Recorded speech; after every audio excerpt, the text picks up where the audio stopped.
sellout here naturally at Atlanta's Fulton County Stadium as you see Lehman Bennett, recently proclaimed NFC Coach of the Year. He was Coach of the Year back in 1977.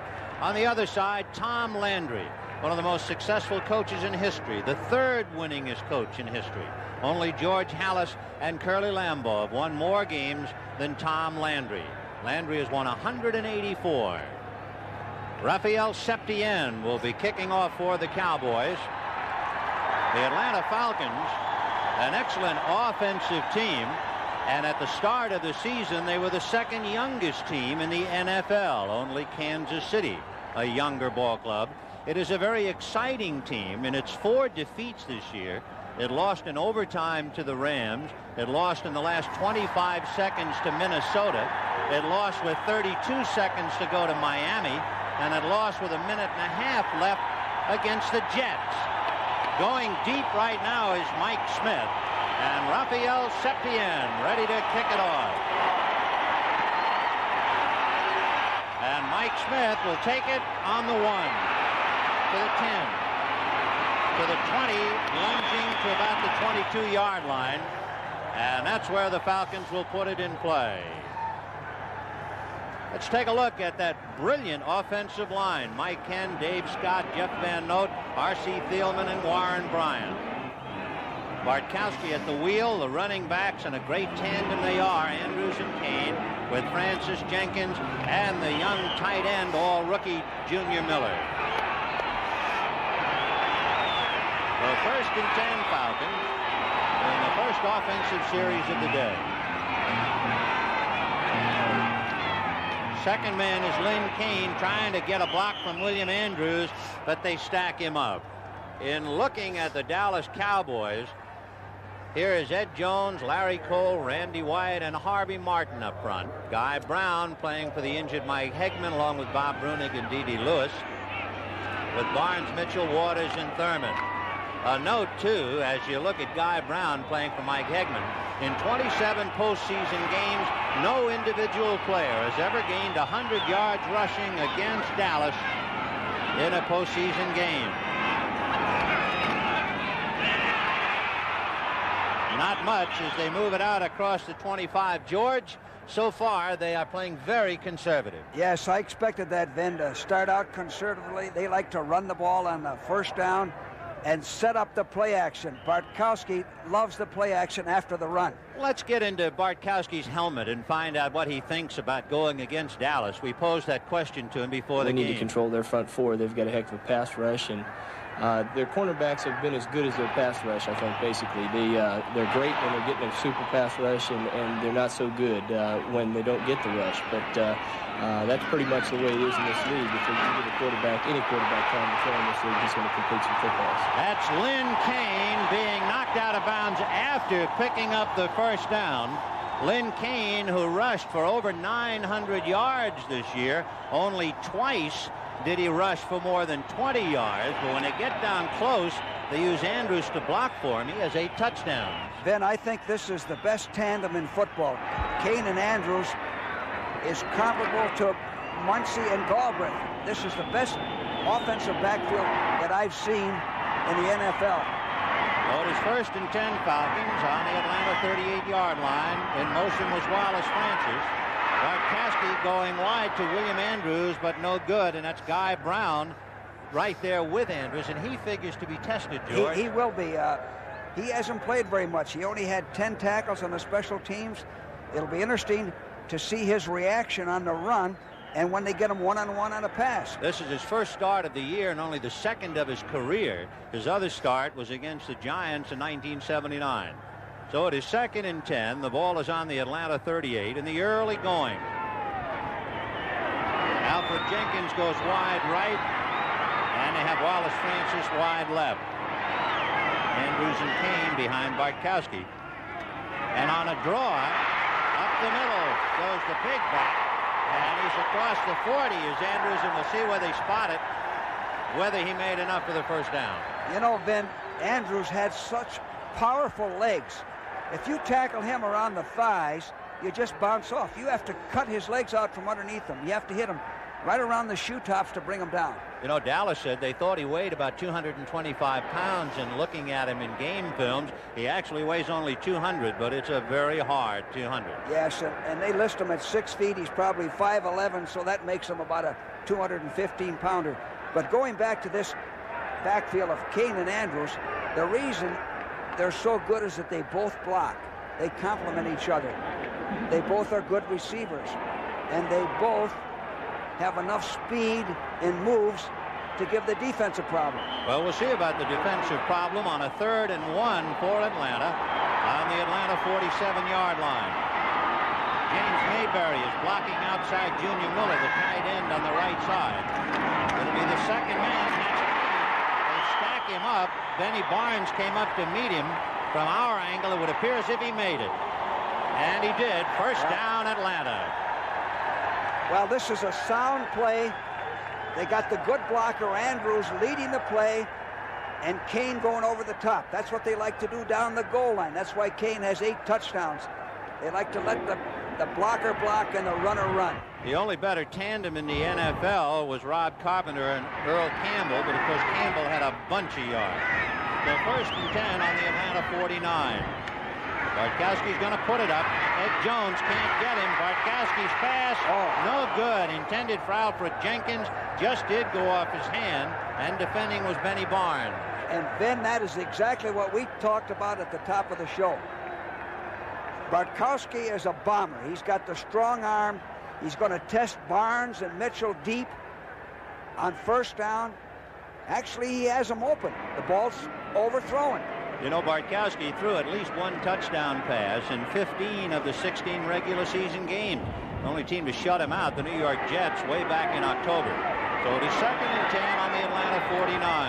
Alfred Jackson is wide right as he just comes into the game. Bartkowski down the left side. He has Junior Miller, the tight end. He's inside the 30, out of bounds at the 25 of Dallas. And you know, Vin, with Junior Miller in there, that's like having a 3rd wide receiver. Junior Miller, number 80, has the speed to go deep. He runs a 4.5, 5.40, and he's real good at running after the catch. 6'4", gives him a big target. So Junior Miller, who had 9 touchdown receptions, he's a Pro Bowler, picks up the 1st down on the pass. Russ McKiska, the other tight end, will come in and replace him. You know, with the exception of tight end, the Falcons have started the same offensive lineup in every game this year. Another reason why they're here. So 1st and 10 on the Dallas 25. And Francis in a slot right, but they'll go with Andrews. And Andrews down to the 20-yard line. So a big pickup of 5 to make it 2nd and 5.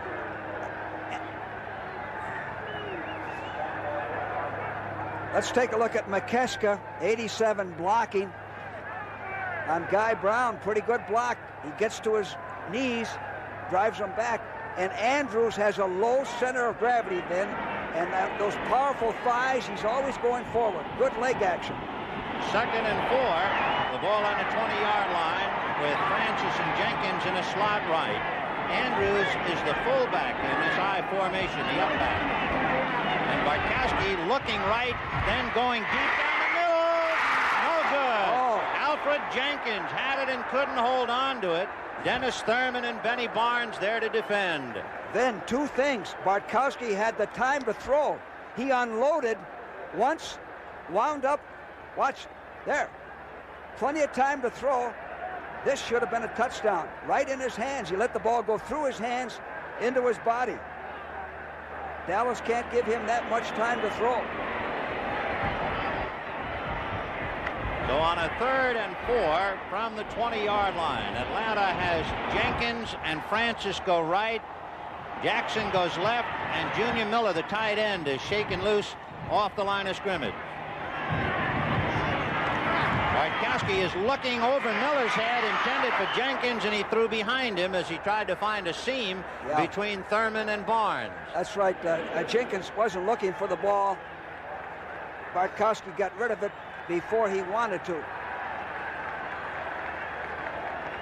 So on this 4th down, it'll be a field goal attempt by Tim Mazzetti. With the ball spotted on the 20, the hold will be at the 27. So it'll be about a 37-yard field goal. From 30 or less, he has kicked 20 out of 30 in his career. He does not have a strong leg, and he's been bothered by a groin pull. That's right, and this is a big play for the Falcons. James spotting it at the 28. The snap and the kick. It's good. Tim Mazzetti, who was raised in Brazil and once had a tryout with, of all people, the Dallas Cowboys, has just kicked a 38-yard field goal, and the Atlanta Falcons are leading 3-0. And now Dallas will get its hands on the ball. Standing deep and ready to do some returning. Normally for the Cowboys, we've seen James Jones do the running, but Timmy Newsome is deep, and there is James Jones in the middle. Steve Wilson is on his left. And Mazzetti's kick is low and will hit and go down and be fielded by Bruce Huthard. And he gives the ball to Newsome, who is drilled out of bounds at about the 22. Earl Jones, number 20, down there to make the tackle. Let's take a look at the Cowboys offensively. Donovan, Scott, Shaw, Rafferty, and Cooper up front. Danny White with Tony Dorsett and Robert Newhouse, the running backs. Tony Hill, Drew Pearson, and the tight end, Billy Joe Dupree. First and 10 on the Dallas 22. The Dallas Cowboys, 14 times in the last 15 years they've been to the playoffs. The only wild card team to go to a Super Bowl, but they lost to Pittsburgh in Super Bowl 10. Danny White with Drew Pearson in motion. Play action fake to Dorsett. And Danny's going for the bomb on the first play to Tony Hill, and he overthrows him. Tom Pridemore and Kenny Johnson right there with him. You know, Ben, a fine call by Landry. Good execution. Tony Hill slipped on the grass a little bit. Not enough to fall down, but that ball was right on the button. He just lost his balance a little bit as he was trying to run the fly pattern. He was open for a big play. Well, it is second and 10, Dallas. In the early going, 9:22, Tony Dorsett ready to handle the ball for the first time.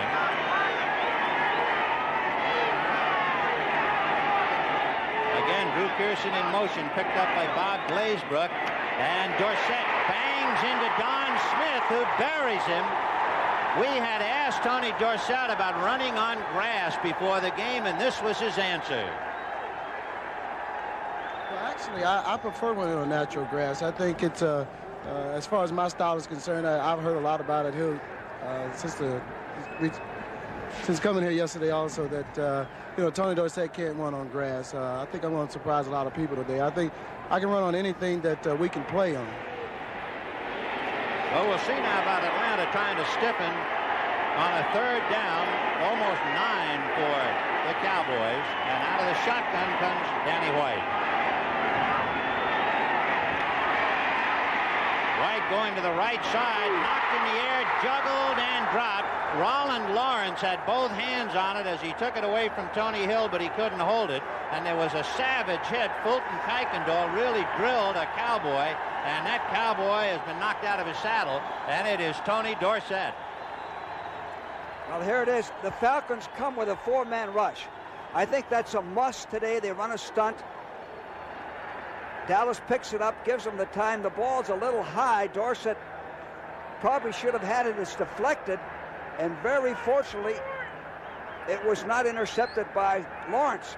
Tony Hill jarred the ball loose before Lawrence could put it away. And as you can see in the picture, you see Kuykendall and Buddy Curry, two of the linebackers, sandwiching, and Al Richardson also in there. So Dorsett severely shaken up.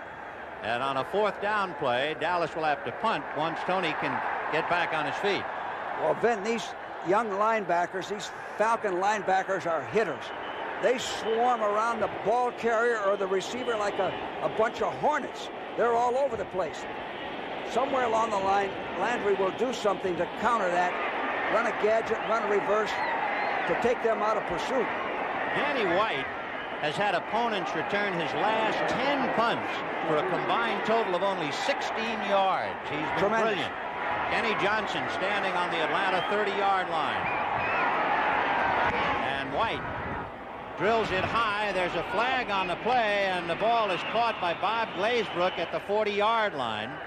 And let's see about the interpretation of the flag. By the way, the officials today, 174 years of officiating experience, 101 in the NFL. With referee Fred Silver, umpire Pat Harder, and you can see Tony Viteri, Ted Hantak, Stan Javi, Dean Look, Don Orr, and Frank Glover. Well, the umpire, in this instance, Pat Harder, bringing that ball back. And Dallas has Danny White ready to punt again. They will mark off 5, but they still have another 3 for a first down. Defensive holding, number 20, before the kick, automatic first down.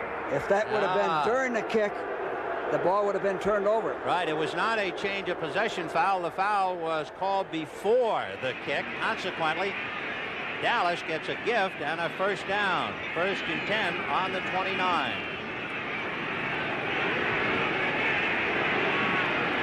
Tony Hill and Drew Pearson go left. Billy Joe Dupree comes back as the tight end. The report on Dorsett, wind knocked out of him. He will be back.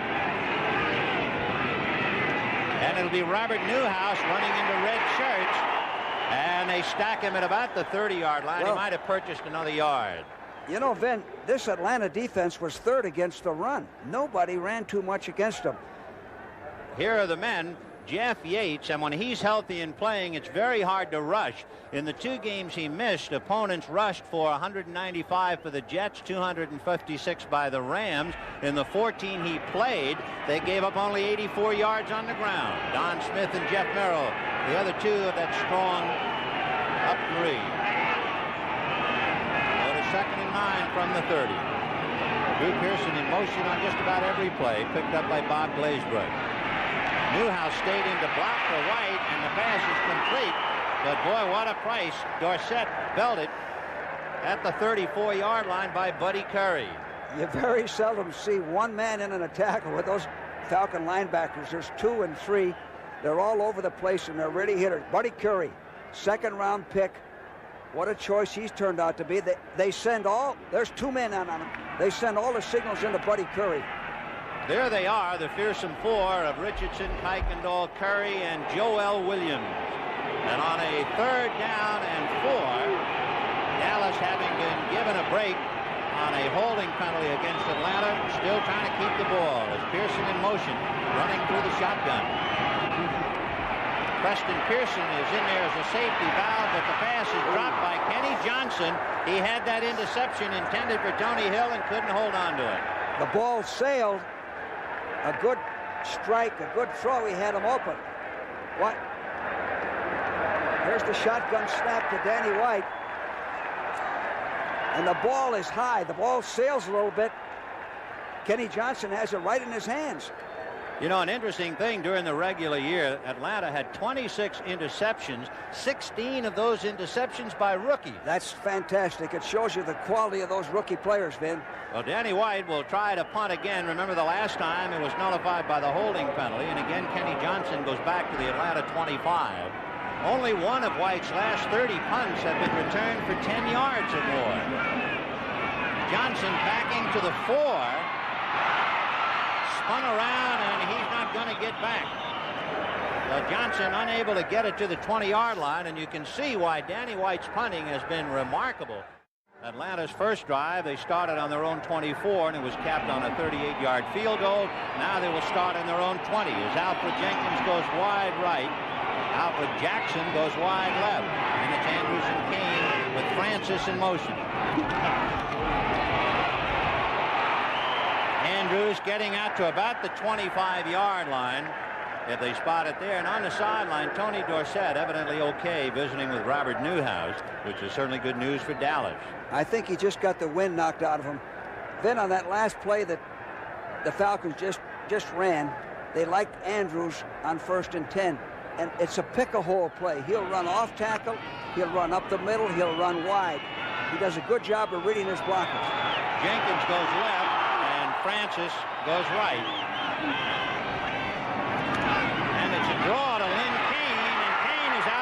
the 30 to the 35. Flag on the play. So we'll see the interpretation. That would be enough for a first down. And it is a first down. So far, Bartkowski has hurt the Dallas defense twice on 2nd down and 7+ with draws. Picked up good yardage. Good time to run a draws on 2nd down and long. So they move it out to the Atlanta 36-yard line where it is 1st and 10. Jenkins wide right, in motion is Wallace Francis. He's picked up by Aaron Mitchell. Bartkowski is going to throw to Francis, and Mitchell, who is with him, takes him out of bounds. A question, George. Yeah. Aaron Mitchell was picking him up. What is the coaching philosophy about motion? Well, we always spend a lot of time defense in motion. Then I didn't want to have our defense not know who to cover or who is going to force on motion. The big thing is you're trying to get a one-on-one situation. You're trying to isolate somebody so that you've got a faster man against a slower man, and you're trying to bother the force. So that's what they were doing there. They were pinning Francis on Aaron Mitchell. And it makes you call audibles on defense. So they picked up 4. It is 2nd and 6 on the 40-yard line. Andrews is the fullback. Play action fake to Kane. Charlie Waters coming on a blitz. And the pass smothered as Harvey Martin came in to knock it down.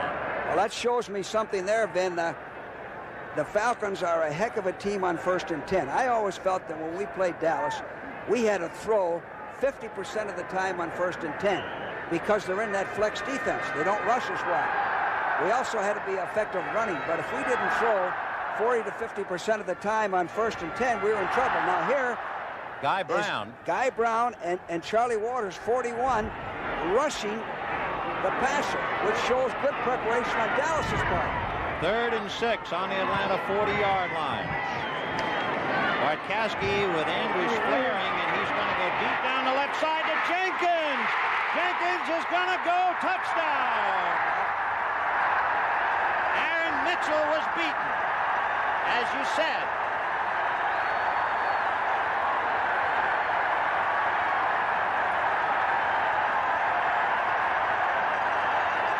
Ben, I don't want to keep repeating this, but I said this twice. Bartkowski's going to go deep and work on the corners, Mitchell or Barnes, with his wide receivers, and there it is. His offensive line is giving him the protection to throw. This guy led the entire NFL 18 yards a catch. Jenkins had only one 100-yard game this year, despite the fact he had over 1,000 yards in pass reception. He just burns Aaron Mitchell and the Cowboys. It is 9-0, and Tim Mazzetti will try and round it off to 10. The spot by John James. It's 10-0 Georgia. Well, looking good would be an understatement right now. 10-0 in favor of Atlanta. And on the sideline, catching his breath, Alfred Jenkins, the lightest player in the NFL. He's about 155 pounds, and he had a string of 73 straight games with a pass completion, and he kept that alive just now. Then when you defense a receiver like Alfred Jenkins, I always felt you had to stop him deep. I didn't care if he caught a dozen passes as long as he didn't catch the home run on me. Well, we'll see now about Tim Mazzetti kicking. James Jones is the middleman, flanked by Steve Wilson and Timmy Newsom. And it'll be the Jones boy at the 10.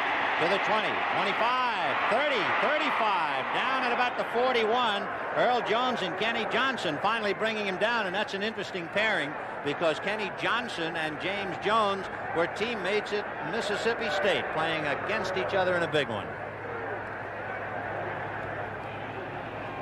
Ray Strong is a special team star for Atlanta, but watch what happens sometimes. He is drilled by Jay Salty, the big tight end, who knocked him right out from underneath his helmet. Good blocking and hard running. 1st and 10 on the Dallas 40 as the Cowboys try to get going. Ron Springs is in there now. And in motion is Drew Pearson. Dorsett is blocking, and the pass to Springs no good. Dorsett was trying to block Glazebrook, who was coming in a dog, and he just did pick him up. You know, Vin, actually, we've said this 2 or 3 times, but Dallas is going to try to do the same thing to the Falcon corners. Johnson can be beaten deep with Tony Hill. They're going to try to isolate Johnson or Lawrence and go deep one-on-one there. Both ball clubs have similar personalities. 2nd and 10 on the 40-yard line. With Ron Springs and Tony Dorsett behind Danny White. The back stayed in the block, but they're setting up a screen for Dorsett. And after a good block, he is tripped up at the 45. Robert Shaw threw a good block on Buddy Curry to let that play go. And finally, Jeff Yates brought him down. But it was Shaw, the center, who made the block to give up the 5 yards. I like this call. The Falcon defense is coming hard. Jeff Burrows has 8 sacks, putting pressure on. Throw a screen. Throw a screen to your best back. Tony Dorsett, you have a chance for a big play. Even if you don't, it cuts down the rush. But here's the big play now. 3rd and 5 for Dallas on the Cowboy 45. Drew Pearson goes wide right. White with time, and he has his big tight end Dupree, and let's see where they spot his forward motion. Very close to a first down. He had to get just shy of the 50, and I would believe that's where they're going to spot it. They'll measure. Then you said he had time, and the reason he had time is the Falcons just went with a 3-man rush. They have to rush at least 4 to put pressure on White. They are now going to measure to see if Billy Joe picked up the first down or not. You know, when you run against Atlanta, it's a tough buy. They have held Walter Payton to 40 yards, and they picked up the first down by a couple of inches. They held Payton to 40. They held Sims to 21, and they held Cribbs of Buffalo to 31. Well, as we mentioned, in the entire NFL, they rank third against the run. There's Mike Ken. But they're 13th on the pass. Ken with a scratched left arm in his battle with Harvey Martin, which should be an interesting one-on-one confrontation all day. Well, the Cowboys have it 1st and 10 at midfield, and they sell Drew Pearson to the left this time. They pitch back to Dorsett. He gives it to Drew Pearson on the end around, and Pearson to the 45, knocked down at about the 41. And George, at the start of the show, you said Landry was going to come up with a gadget play, and there it is. Well, every time we played Dallas, whether it was a league game or a playoff game, he came up with something to counter whatever we did effectively. And that play that we just saw was to counter that great pursuit by the Falcon defense. This telecast presented by authority of the National Football League, intended for the private use of our audience. Any rebroadcast or the use of the telecast without the express written consent of the Atlanta Falcons and the National Football League is prohibited. So 2nd down and about 1 on the Atlanta 41, and Ron Springs is back in there for Dallas. And on the 2nd and 1, White is thrown to the air, down the middle, and in a crowd. Tony Hill makes the reception at the Atlanta 20-yard line. Then in a crowd is exactly what it was. Danny White had the time to throw, and he had to throw a perfect pass to get it in there, or it's deflected or intercepted. Look at the time he has. 3-man rush again. 3-man rush. He picks Tony Hill out. The ball is thrown perfectly. So this Cowboy scoring machine that was #1, they piled up 454 points during the regular season. They've been stung. They're trailing 10-0, and now they're on the move. 1st and 10 on the Atlanta 20. Dorsett is on the wing. Now comes back to join Ron Springs in the backfield. White looking left, now going deep over the middle. There's nobody there. He overshot Tony Hill, and look at all the red shirts around Hill. There's Septian, a very good athlete. He's strong. I had him with the Rams. He's a good kicker. I'd give him an edge over Mazzetti in the kicking game. You know, if they have a field goal attempt inside the 28-yard line, in his career, he's made 97% of those. So they're close to the scoreboard one way or the other. Then on that last play, you said he was looking left. He was looking for Jay Saldy, but he was covered. So it'll be 2nd and 10 on the Atlanta 20-yard line, and the Cowboys go slot right. White looking with Hill and Pearson on the right side, so he throws out of bounds on the left. He had Ron Springs and the tight end Billy Joe Dupree over there, and you had Joel Williams and Kenny Johnson defending for Atlanta. So it's a 3rd and 10. Well, 3rd and 10. The last play they came with a blitz, a safety blitz, and he did the right thing, get rid of the ball. Now it's 3rd and 10. The Cowboys will probably go into the shotgun. I always wanted to have a man right over the nose of the center, Fitzgerald or whoever's in their center, and bat him around and hope we got a bad snap. They got a man on his nose. 3rd and 10 on the 20. They have Mike Zeal in there on the nose of the center, Robert Shaw. And Danny White going down the middle in the end zone. Touchdown and drop. Butch Johnson had the ball knocked out by Kenny Johnson. And apparently Dallas thought he had it long enough. You know, Ben, that's a judgment call down there, whether he had the ball long enough or not. Let's take a look. Butch Johnson's wide open. He has the time to throw. Perfect throw. Here it is, right in there. And both feet apparently down, and then he lost the ball. Here it is again. Here's from another angle. Remember, in the end zone, or for that matter on the sidelines, you have to get both feet down while in possession, and it appeared as if he was. However, he had his back to us, and the official in the end zone was looking, and perhaps he never had possession. Johnson knocked the ball. Johnson did a smart thing by going after the ball and knocking it loose. So Septien will be called upon for a field goal from the 28. Charlie Waters will be the holder. And the kick by Septien is good. The determination is based on one word, possession. Now watch the ball, and just as Butch is turning, it begins to slip out, and down it goes. So he did not have possession, and Butch is still steaming. He caught 4 touchdowns during the year. Then you did one of our games in St. Louis where Never forget it. Mel Gray had a touchdown, cost us the championship against Pat Fisher. They took a meeting, a confab for 5 minutes, and then they said, hey, we're giving them a touchdown. And the same referee is here that was there that game, Fred Silva. That was back in 1975, George, and I'm sure you've never forgotten that date. Well, the big thing, as we said, with his back to us, you didn't know if he had possession, and he never had possession. No, so since he didn't have possession at all, the fact of 1 foot or 2 feet down in the end zone did not make any difference in that case. Has nothing to do with it. All right, Raphael Septien kicking off at the 35. Deep is Mike Smith at the 4, to the 15, 20. And down at about the 22-yard line. Among others, Bill Rowe, the rookie, down there to nail him, along with Timmy Newsom and Dexter Clinkscale. A reminder, the NFL today, starting at 12:30 p.m. Eastern Time next Sunday, and the NFC Championship. The Eagles know they've won. It's a question whether the Eagles are going to play at home or on the road. If Dallas wins today, the Eagles are at home. If Atlanta wins today, Philadelphia comes to Georgia. I'm sure Dick Vermeil would rather play at home. 1st and 10 on the Atlanta 23. Junior Miller, the tight end, on the right side, and they're going to go that way. But Andrews is grabbed by too tall Jones, and that's that. Bob Bruni came in on the kill to drop him at the 20-yard line. You know, Ben, they had one remaining back, Andrews, and he's lined up in the 3 spot or the fullback spot. I never felt that was a tough formation to defense. You just have one guy there. Actually, that's what Houston tried to do a little bit against Oakland last week. One remaining back never gave us problems.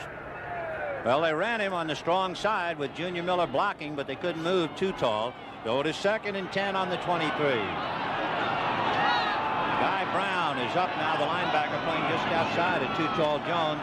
Bartkowski going over the middle, and he has Wallace Francis at the 35, and he's down at the 38-yard line, picked up by Guy Brown.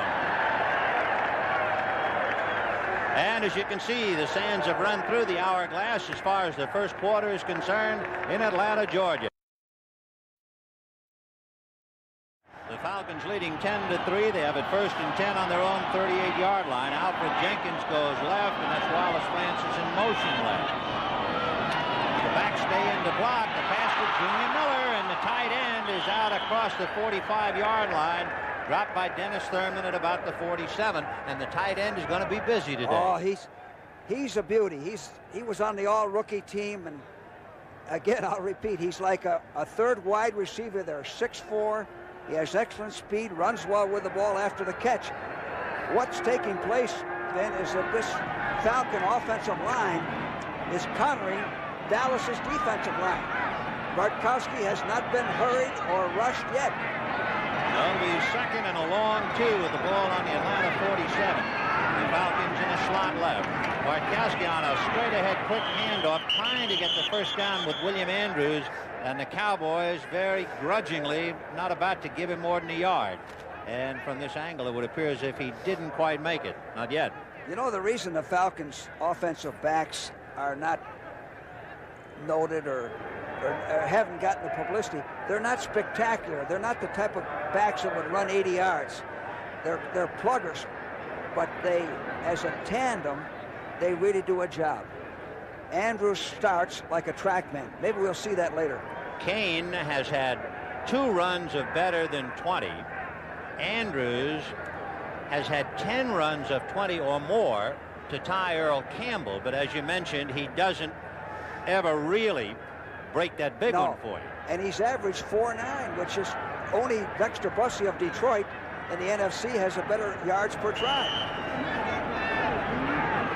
So as you see, they came up short on this third down. They bring in 2 tight ends, Russ McKiska along with Junior Miller, James Mayberry on a wing on the right side. And he will go to Kane following Andrews' block, and Lynn Kane has the first down at midfield. And as you said earlier, when you have Andrews as your fullback, that really helps Kane. That's right. The same play, actually the play is what we used to call this a 25M hunch. The fullback leads. Watch the line play on this. Watch the Falcon line come off and make that hole. Andrews neutralizes Brunick. Kane picks up the first down. First and 10 at midfield. 10-3 Atlanta early in the second quarter. Back staying into block, and Bartkowski with some time over the middle, no good. Broken up by Guy Brown, who got 1 meat hook on it. It was intended for Alfred Jenkins. Bartkowski is now 5 for 11 for 114 yards. Danny White 4 for 11 for 36. But remember, Bartkowski hit the jackpot with a 60-yard touchdown pass to Alfred Jenkins. And Finn, what he's doing is throwing on 1st and 10. That's the best time to throw against the Cowboys. Throw the ball 1st and 10. Now here comes Dallas in.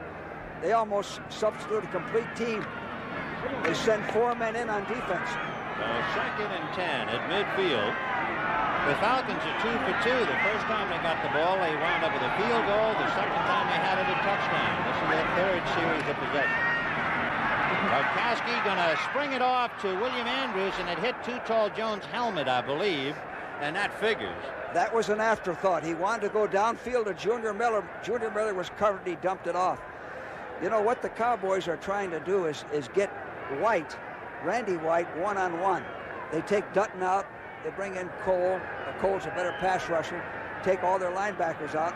Bring in extra defensive backs. Larry Cole in his 25th playoff, establishing an NFL record.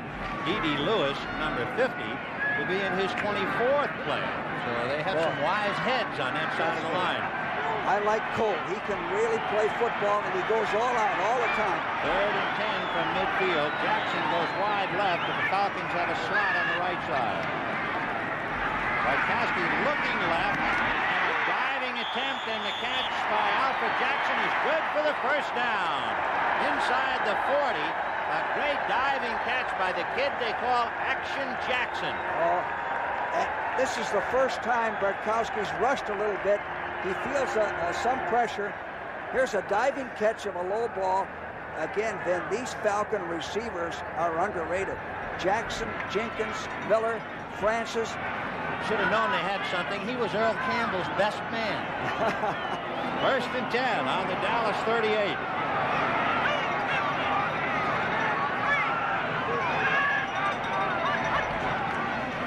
Andrews staying into block Too Tall Jones, and the pass is no good. Intended for Wallace Francis.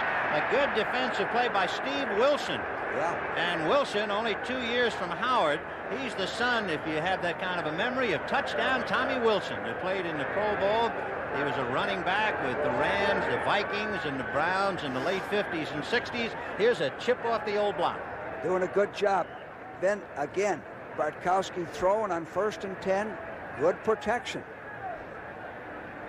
The Cowboys are going to have to put more pressure on him, or he's going to be successful.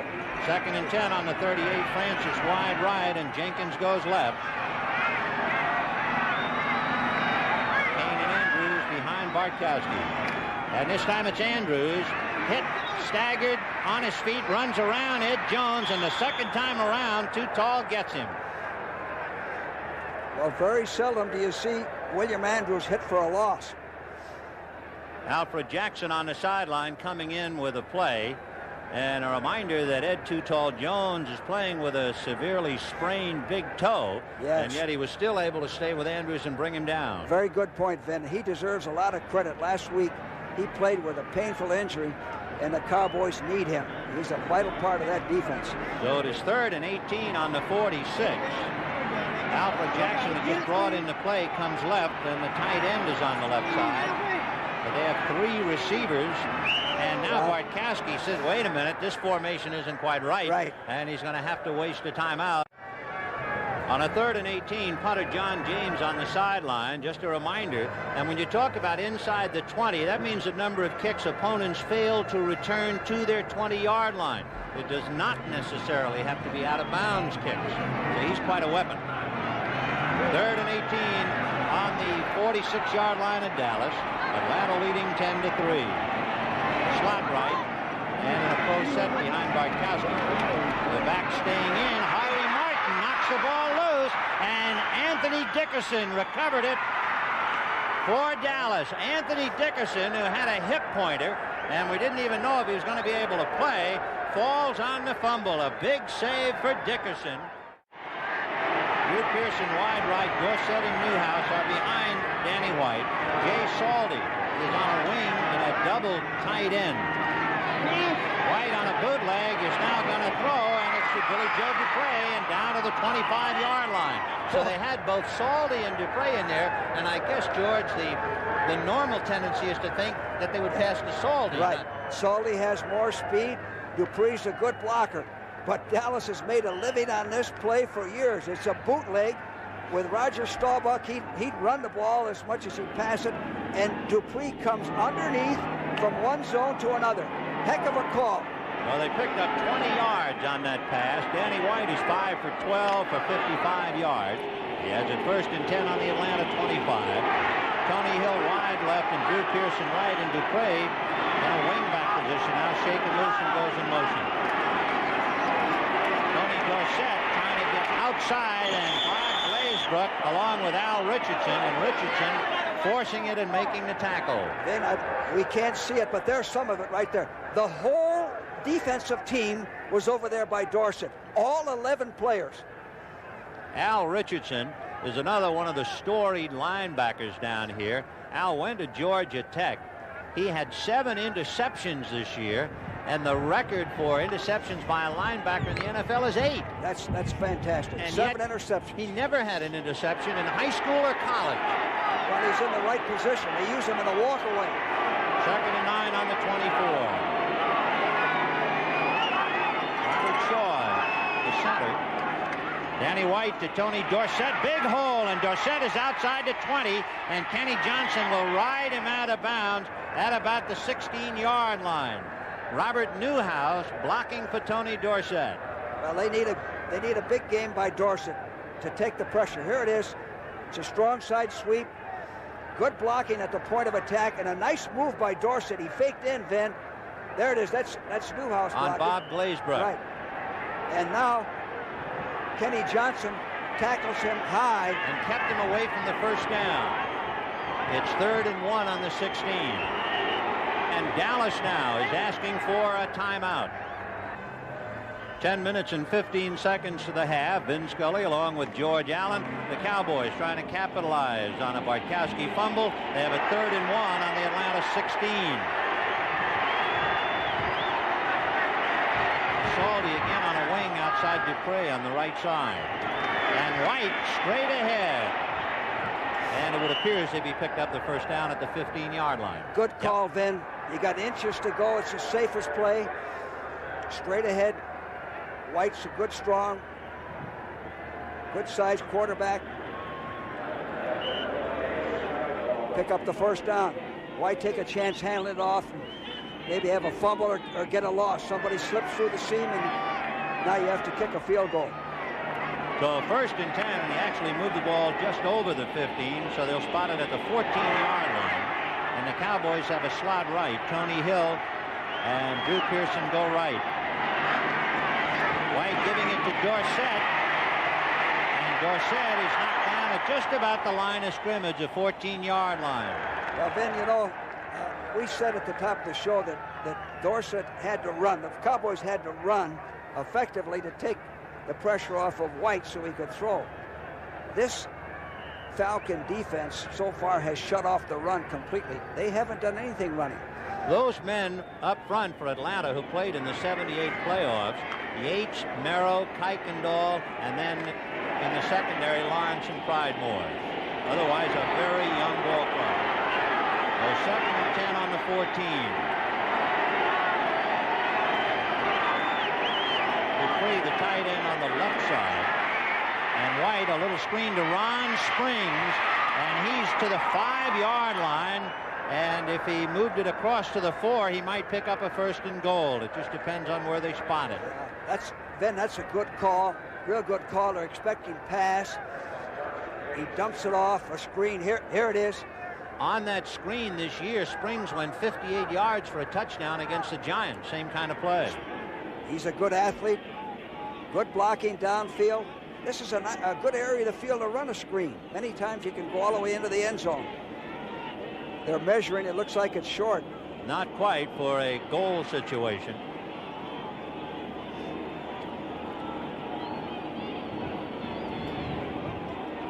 Here comes Newhouse in. That's how much. So it is a 3rd down play now that they've spotted the ball. 3rd and inches on the Atlanta 4.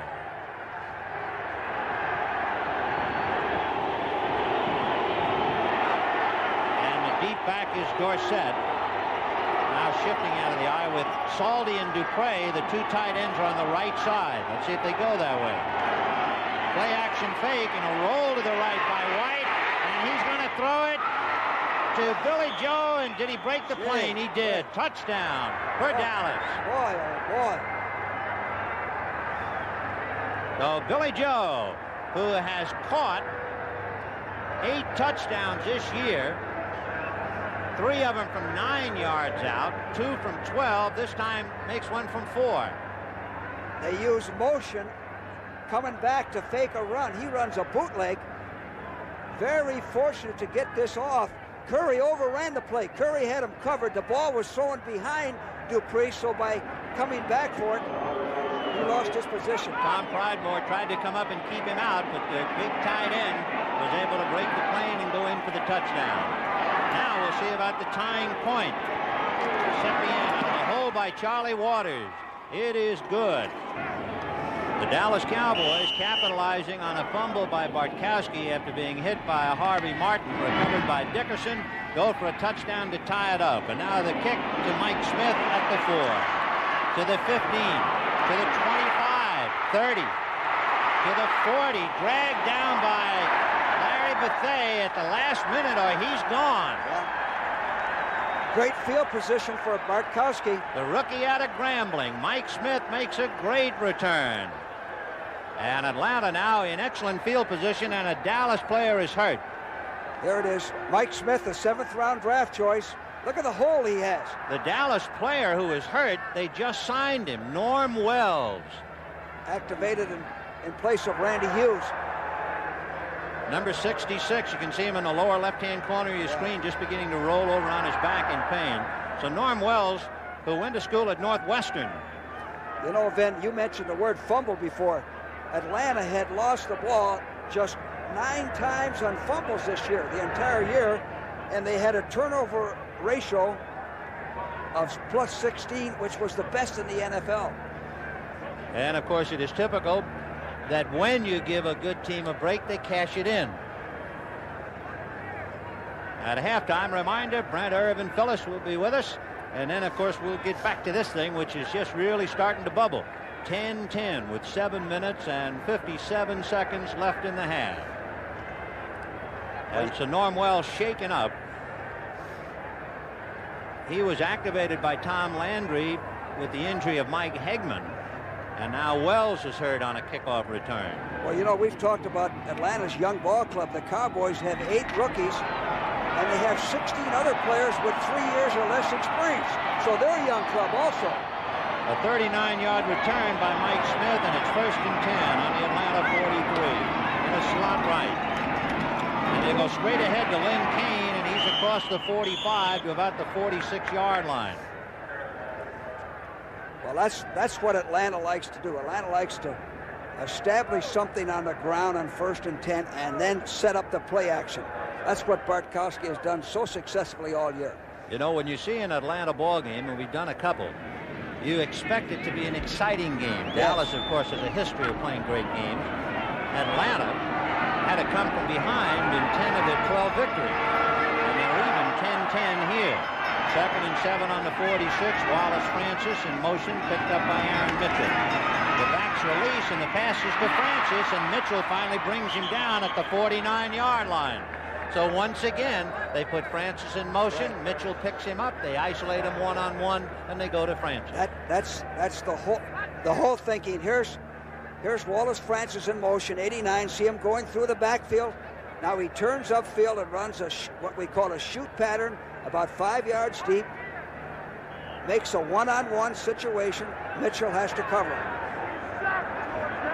So for Bartkowski, as Mayberry and McKeeska come in, Francis and Jenkins come out. It's a 3rd and 2 on the Dallas 49. A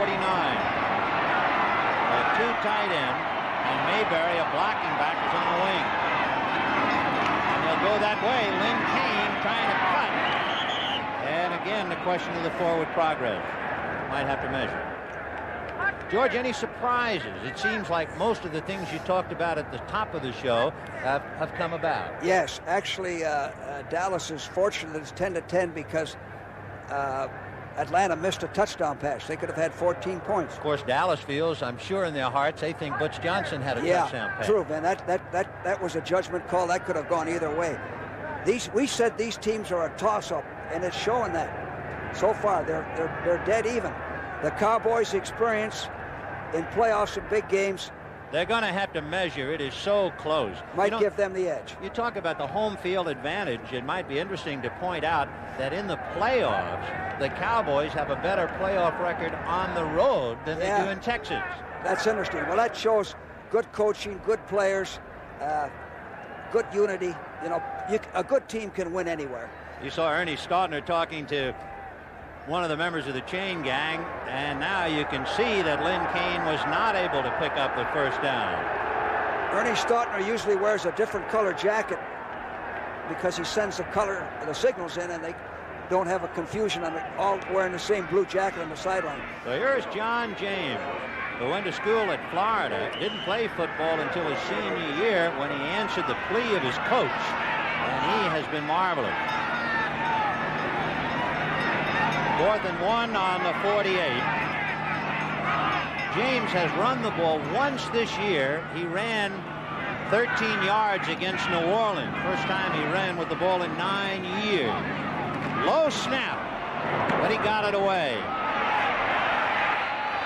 And a fair catch is called for James Jones at the 15-yard line. 5 minutes and 52 seconds to the half, all even at 10-10. The single key play for Dallas, the recovery of the Bartkowski fumble when Steve was hit by Harvey Martin, and they cashed it in. Atlanta's touchdown, a 60-yard pass to Alfred Jenkins. Each side trading field goals. And now it's 1st and 10 on the Dallas 15. Dorsett is the deep back. Timmy Newsom is in there to block. And Dorsett, cutting from the block, is stacked up at about the 20. George, when you look at Tony Dorsett, when he's the deep back out of the eye, sometimes I get the feeling that he is deeper behind the fullback than most. Yeah, Well, usually you want your tailback a little bit deeper, but that's a good point, Vin, you made, because sometimes when he is a little extra deep, he's getting the ball. They flip it to him. Another thing on Dorsett, I've never seen him run better than he did last week against the Rams. He ran hard. When he got bounced around, he ran even harder. So 2nd and 5 on the 20-yard line. Wallen Lawrence comes up to pick up Tony Hill. But on a little handoff to Newhouse, they stack him up. There wasn't much foolery on that play. No, they had a little motion, but that didn't bother them. Tackling Newhouse is like tackling a fire hydrant. He's so low, and again has the powerful legs. You have to try to get underneath him.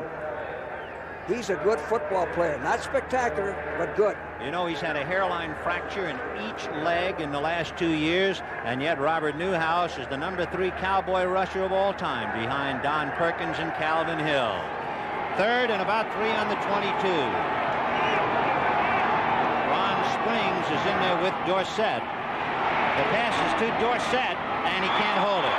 Wallen Lawrence came up to lower the boom on him just in case, and I think Dorsett might have heard some footsteps. And the other thing he did, then he jumped for the ball. He didn't have to jump for it. The ball was right in his hands, and he jumped for it. And when you jump for a ball, sometimes the relationship of your hands and the ball don't mesh.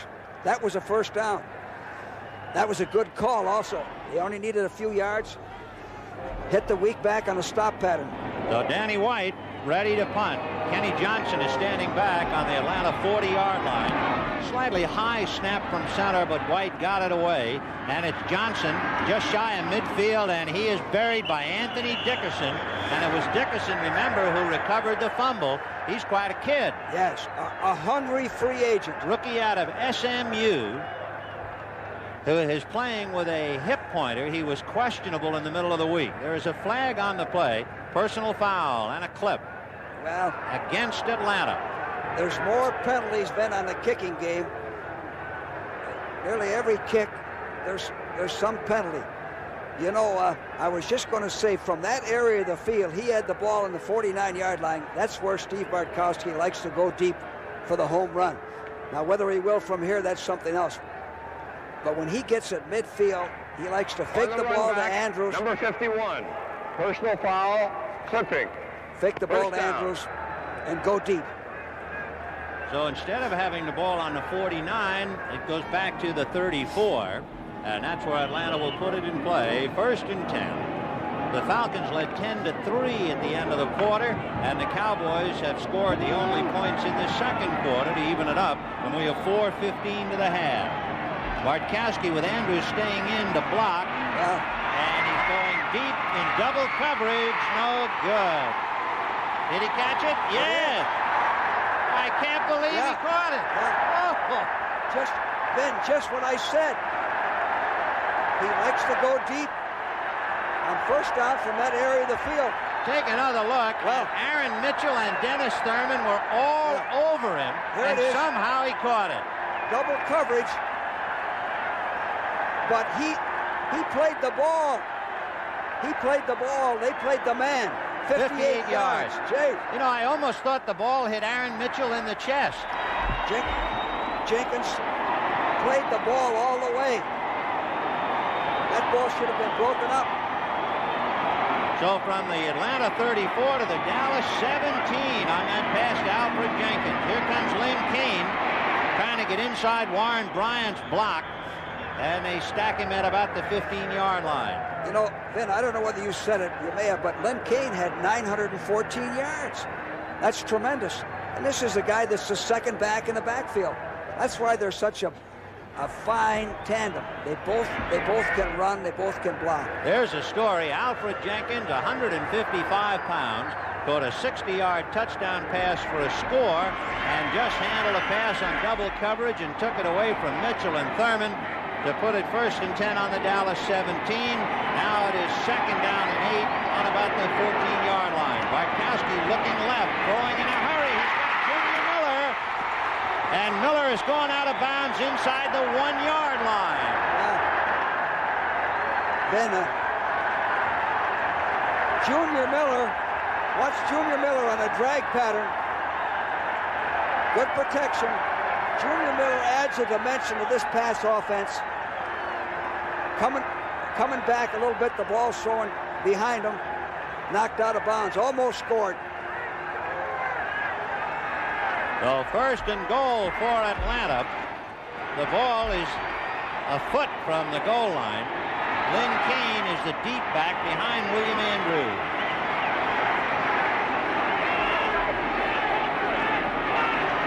Lynn Kane trying to follow Andrews. There's a flag. Flag on the play. The same play then we talked about. Fullback lead. Kane carried the ball. Offside, Dallas. It's refused. Touchdown, Atlanta. There it is. The same play they used 3rd and 1, 4th and 1. This is the reason why Kane has 8 touchdowns. This is his 9th.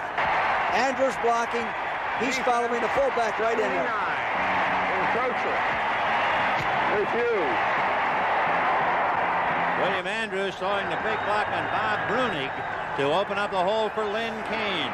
With 2 minutes and 26 seconds to the half, it is 16-10 Atlanta, and Mazzetti trying to make it 17. And he does.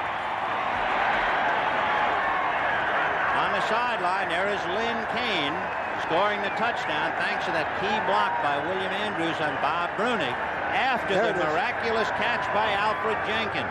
Man-for-man blocking along the line. Fullback leads through, picks up any stray tacklers. 2 hands on the football. You know, Alfred Jenkins has caught 2 passes today for 110 yards. There it is again. I like the way Kane has 2 hands on that ball. He's not going to fumble it. You know, earlier I said if I were defensive Alfred Jenkins, I wouldn't care if he caught 12 passes as long as he didn't catch any home runs. You have to stop him deep, and Bartkowski did the same thing he would have done if he didn't get that clipping penalty then. He went for the bomb, and that's what he's going to try to do the rest of the ball game, isolate and get one-on-one. There he had two-on-one, and they still didn't play the play. Dennis Thurman and Aaron Mitchell, and yet Alfred Jenkins took it away from him. Bartkowski is now 9 for 17 in this first half with 2:26 left. Bartkowski has passed for 194 yards.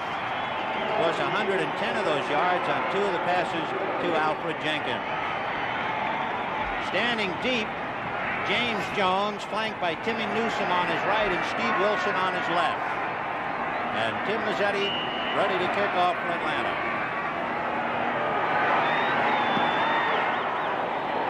Jones will be blocking for Newsom, who takes it at the 8. He's to the 20. Timmy is hit by Kenny Johnson. Flag on the play. And let's hold everything. Take a look at the flag. Ray Strong was pointing over at the Cowboys. We'll see if Ray is involved. There's Ray Strong. Now see if a foul is in. That's 57. Bruce Huther, who hooked him. Yeah. And the penalty almost had against Dallas. A takedown, Ben. Yep.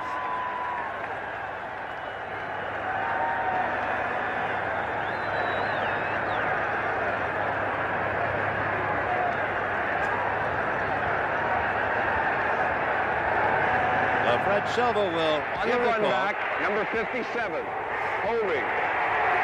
First down. So Bruce Huther guilty of holding Ray Strong, as you saw, and it is 1st and 10 Dallas on the Cowboy 12. Cowboys send Tony Hill, Drew Pearson left. Billy Joe Dupree shaking loose wide right, but comes back as a tight end. Is Drew Pearson, picked up by Bob Glazebrook. And it'll be Robert Newhouse, upended at the 15. And boy, they are hitting down there now. They are. Well, they're a bunch of hitters. Those young linebackers are a pleasure to watch. The 2-minute warning. Among other things, in the last 2 minutes, remember, during a regular portion of the game, a fumble can only be advanced on 4th down by the man who fumbled it. But in the 2-minute warning, on every down, a fumble ball can only be advanced by the fumbler. Just one of the many rule changes in the final 2 minutes. 2nd and 6 for the Cowboys at the 16-yard line. White from the shotgun. Little lob screen to Preston Pearson, and he's belted at the 14-yard line. Well, they were waiting for that, Ben. They were waiting for that when they went with a 3-man rush. And the man who did it was Robert Pennywell, that name right out of Dickens. He's standing right there. That's his key. He has nothing to do but watch Preston Pearson, 26, come up and make the play. Dallas only has 2 timeouts left. Herb Scott threw a good block, but it didn't faze Pennywell. White throwing down the left side to Tony Hill, and he goes out of bounds at the 27, and that's good enough for the first down, stopping the clock with 1:32. Richardson is almost up on the line to try and jam Hill on the left side. White going to release to Preston Pearson. Bob Glazebrook drops him at the 30-yard line. Kuykendall and Curry there along with Joel Williams. You know, Preston Pearson then really reads the coverage or reads the man that's covering him. He runs individual routes about as good as anybody out of the backfield. And Preston and Fulton Kuykendall exchanged a few words. White going down the middle, no good. Intended for Jay Saldy, and he had his legs cut out from under him by Tom Pridemore. Well, Pridemore hit him just as the ball reached Saldy's hands. Here it is, shotgun. Now he has pretty good protection. Time to throw. 4-man rush. Now watch Pridemore hit Saldy just as he tries to put the ball away. We have 1 minute and 1 seconds left to the half. Tom Landry checking the clock. Each side with 2 timeouts remaining. Atlanta leading 17-10. Pearson and Butch Johnson come right. Dorsett is back there with Preston Pearson. And Tony is going to stay in the block and then release. And looked like they were going to set up a screen. Now White's going to run. Now he decides to throw. And the catch is made by Butch Johnson at about the 45 with a flag on the play. Well, I think White may have been over the line. He may have crossed the line of scrimmage. It looked like he was thinking screen to Dorsett at first. Or somebody downfield, because he had a lot of time to throw, Vin, and the reason was they went with a 3-man rush. That gave him the extra time. So Fred Silva will march it off against Dallas. 52 seconds left in the half. Offense, number 67. Illegally downfield. That's what it was. Yeah. Still 3rd down. And that's Pat Donovan. A reminder at halftime with Phyllis and Brent, Terry Bradshaw, and Roger Staubach. The reason for the reason for Donovan being downfield, he had so much time to throw that Donovan figured the play was over. Well, it is still 3rd down and about 17.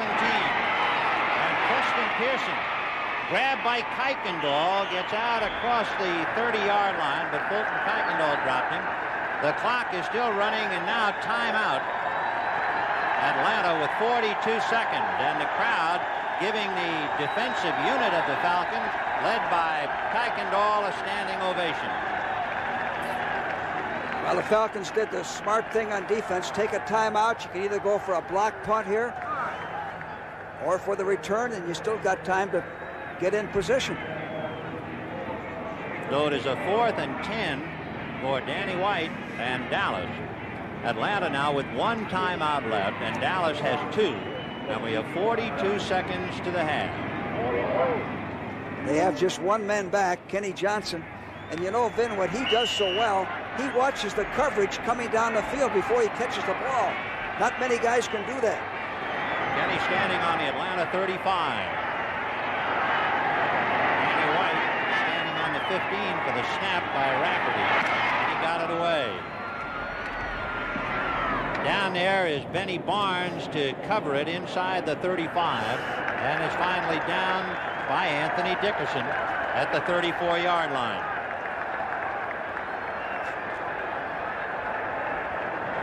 Don't forget the NFL on CBS next Sunday, It'll be the championship game, Philadelphia versus the winner of our game. To repeat, if Dallas should win as the wild card team, they cannot host, so they would go to Philadelphia. If Atlanta wins, they would host Philadelphia here in Georgia next Sunday. The Falcons went for a punt block on that last kick, Vin. 1st and 10 on the Atlanta 34.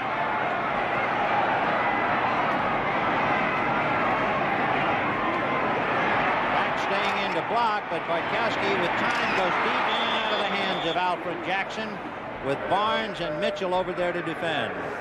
Well, you used the word time, and again, the reason Dallas went with a 3-man rush, the Falcons kept in 6 blockers, so you got 2 men on every rusher. So it is 2nd and 10. We have 24 seconds to the half. The ball on the Atlanta 34. Again, he likes the home runs in this situation. He'll send Jackson or Jenkins deep on a fly pattern. He had 31 touchdown passes during the regular year, did Bartkowski, and he's had 2 big bombs today. And there he goes, completing the pass inside the 45-yard line to Alfred Jenkins. So Jenkins has caught 3. If they give him that time, he's going to burn them. They got to put more pressure on him. They can't give him that time with a 3-man rush, Vin. We said at the start of the show that the pass rush on both sides is going to be very important, especially here. Take another look at it is. Alfred Jenkins, able to make another great catch, his 3rd, before being driven down. He's been able to catch him in crowds. Charlie Ward has finally brought him down. You know why Bartkowski's improved so much, Vin, is that he's now selecting the right receiver to throw to. George, a question.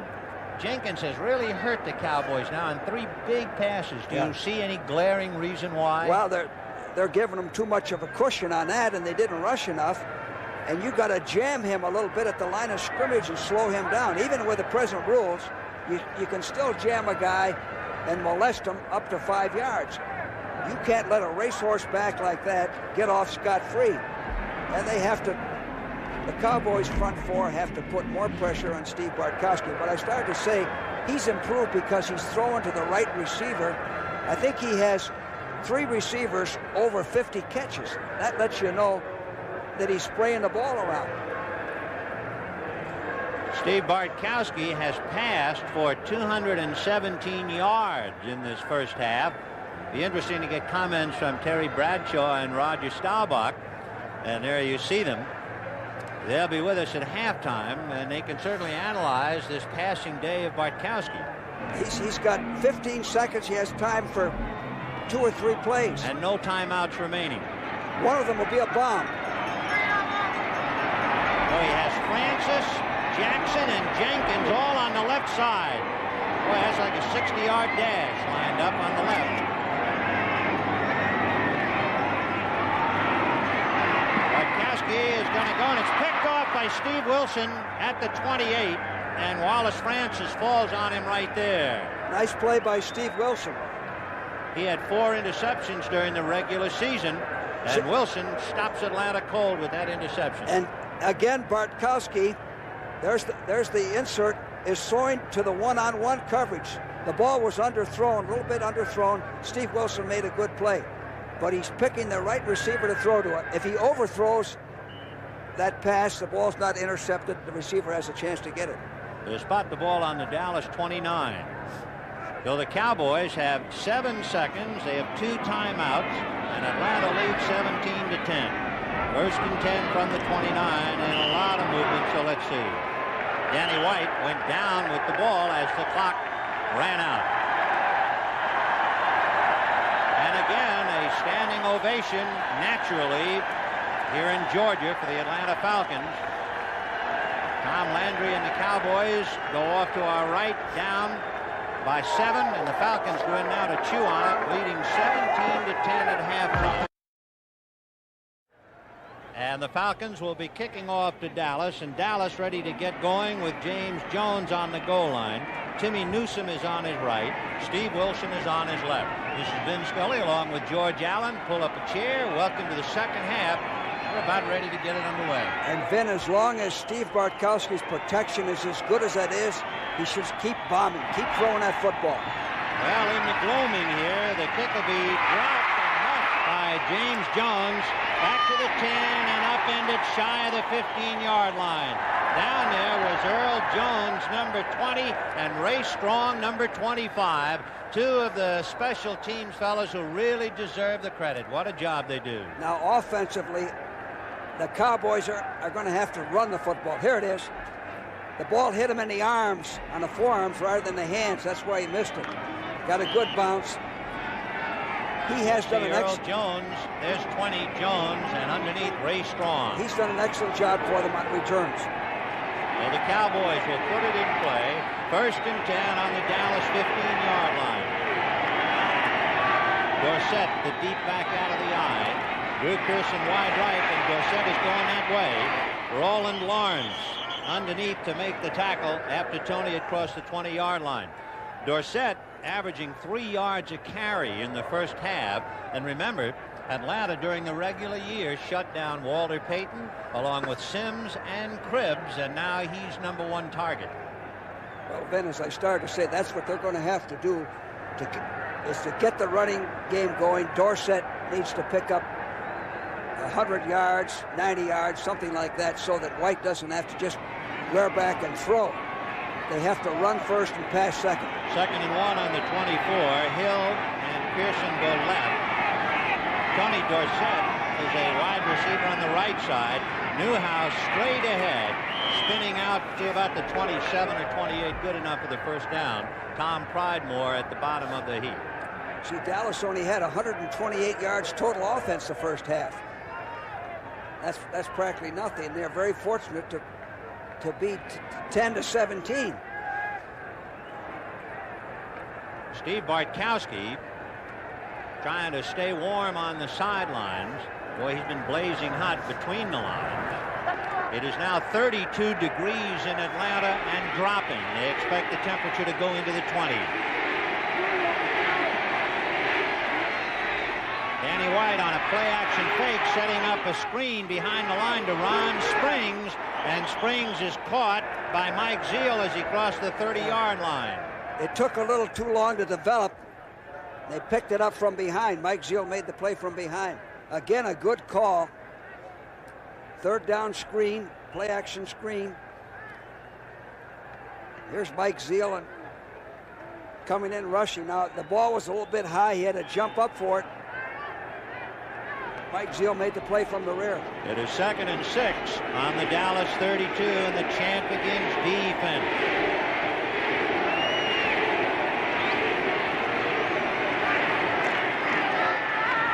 Again, play action to Dorsett, and the pass is to Drew Pearson, dropped at the 46-yard line. And now Dallas is on the move. Well, that's the time to throw. 1st and 10. Play action. Drew Pearson drove Johnson off, made him look like he was going deep, came back, good execution. Here it is. Play action.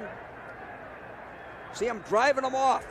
In fact, you can't see the defender. He drove him off so far. Now he comes back and makes the tackle. Atlanta corners play exceptionally loose, don't they, George? Yeah, they're worried about the bomb. They've been burnt there before. 1st and 10 on the Dallas 47. Motion is Drew Pearson, and they give it to Billy Joe Dupree, the tight end, going wide. Joel Williams was able to grab him from behind, and then he got help from Kenny Johnson. And then again, that's that counter play to take care of the Falcon pursuit. And Joel Williams, who made the tackle, is hurt on the play, and Atlanta can ill afford to lose this fella. A collective sigh of relief in Georgia when Joel Williams was able to walk off the field unassisted. But he was shaken up, no doubt about it. He's not quite ready to go back. Tony Dakin, who's a long way from his birthplace, Taipei, Taiwan, is in there at linebacker now for Joel Williams. 2nd and 5 on the Atlanta 49. James Jones is in there in the backfield. In motion is Jay Saldy. They're going to go to Springs, and springs a left-handed passer, arcing one to Tony Hill. No good.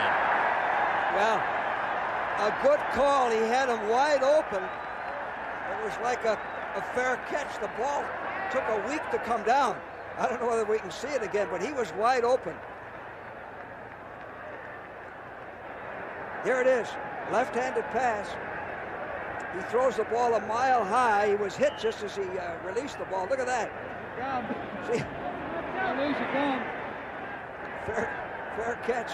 Even had Tony Hill caught the ball, he was out of bounds. So it is 3rd and 5 on the Atlanta 49. Pearson and Butch Johnson go left. Tony Hill goes right. And Randy White out of the shotgun.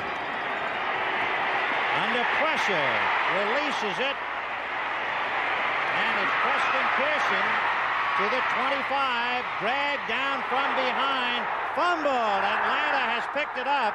It's Tom Pridemore with the ball, and Tom Pridemore returns it. And are they delirious in Atlanta? And just to complicate matters, a flag on the play.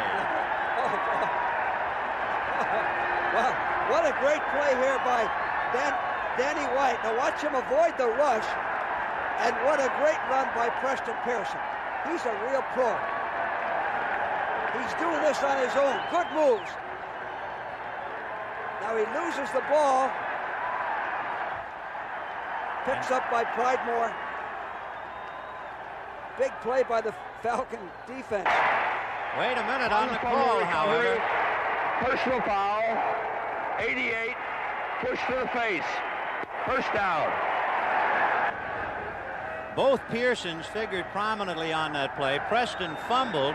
Drew Pearson was guilty of a personal foul, and Atlanta has it 1st and 10 on the Atlanta 30-yard line. Francis and Jenkins in a slot left. Bartkowski on a quick out to Jenkins, and he got away from D.D. Lewis. Bob Brunig finally brings him down across midfield. Lewis missed him back at about the 40-yard line. Ben, as long as your protection is good, and as long as the corners lay off of the wide receiver, you see, Mitchell and Lewis collided, actually. You expect help from D.D. Lewis underneath. They knocked each other off, but as long as those corners are laying off, you can get 5, 6, 7 yards. Jenkins has now caught passes for 155 yards. 1st and 10. On the Dallas 48, and a quick opener to Andrews. He's inside the 40-yard line.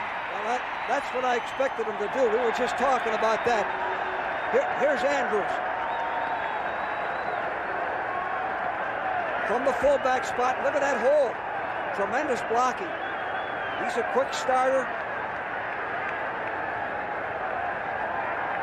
That's what will make their passing game even more effective. 9 yards. Well, it is 2nd and 1 on the Dallas 39. Alfred Jenkins goes left.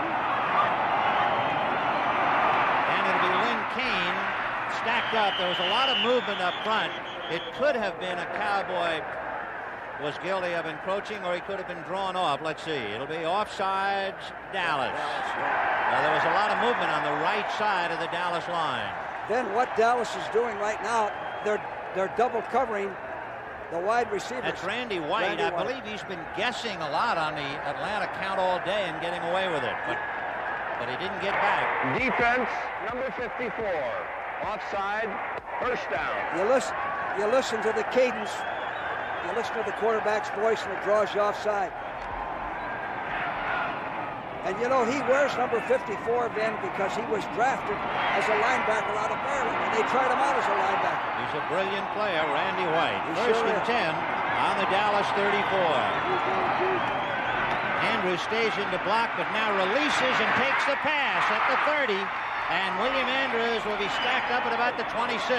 He kind of did a slow block and then released, and he was wide open. Well, then what's taking place the last few series, Dallas is doubling the outside receivers, double covering them, long and short.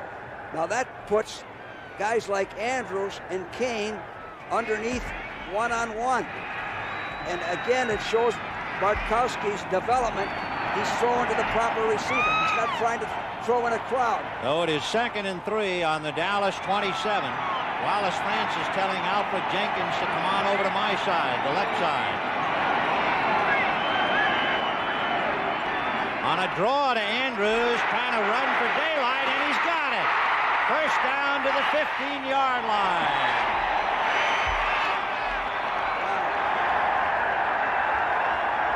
This guy Andrews, number 31, is an outstanding runner. He's got tremendous leg strength, good balance. One man usually doesn't bring him down. You have to tackle him real low to bring him down. He has now carried the ball 9 times for 36 yards. Lynn Kane has carried 9 times for 33. So it is 1st and 10 from the 15.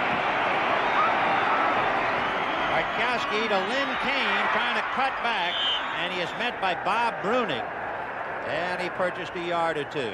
Vin, you know, this second half, I always felt that the first series on offense was so important for your ball club. In the first series on defense, Dallas went right down the field, almost scored and fumbled.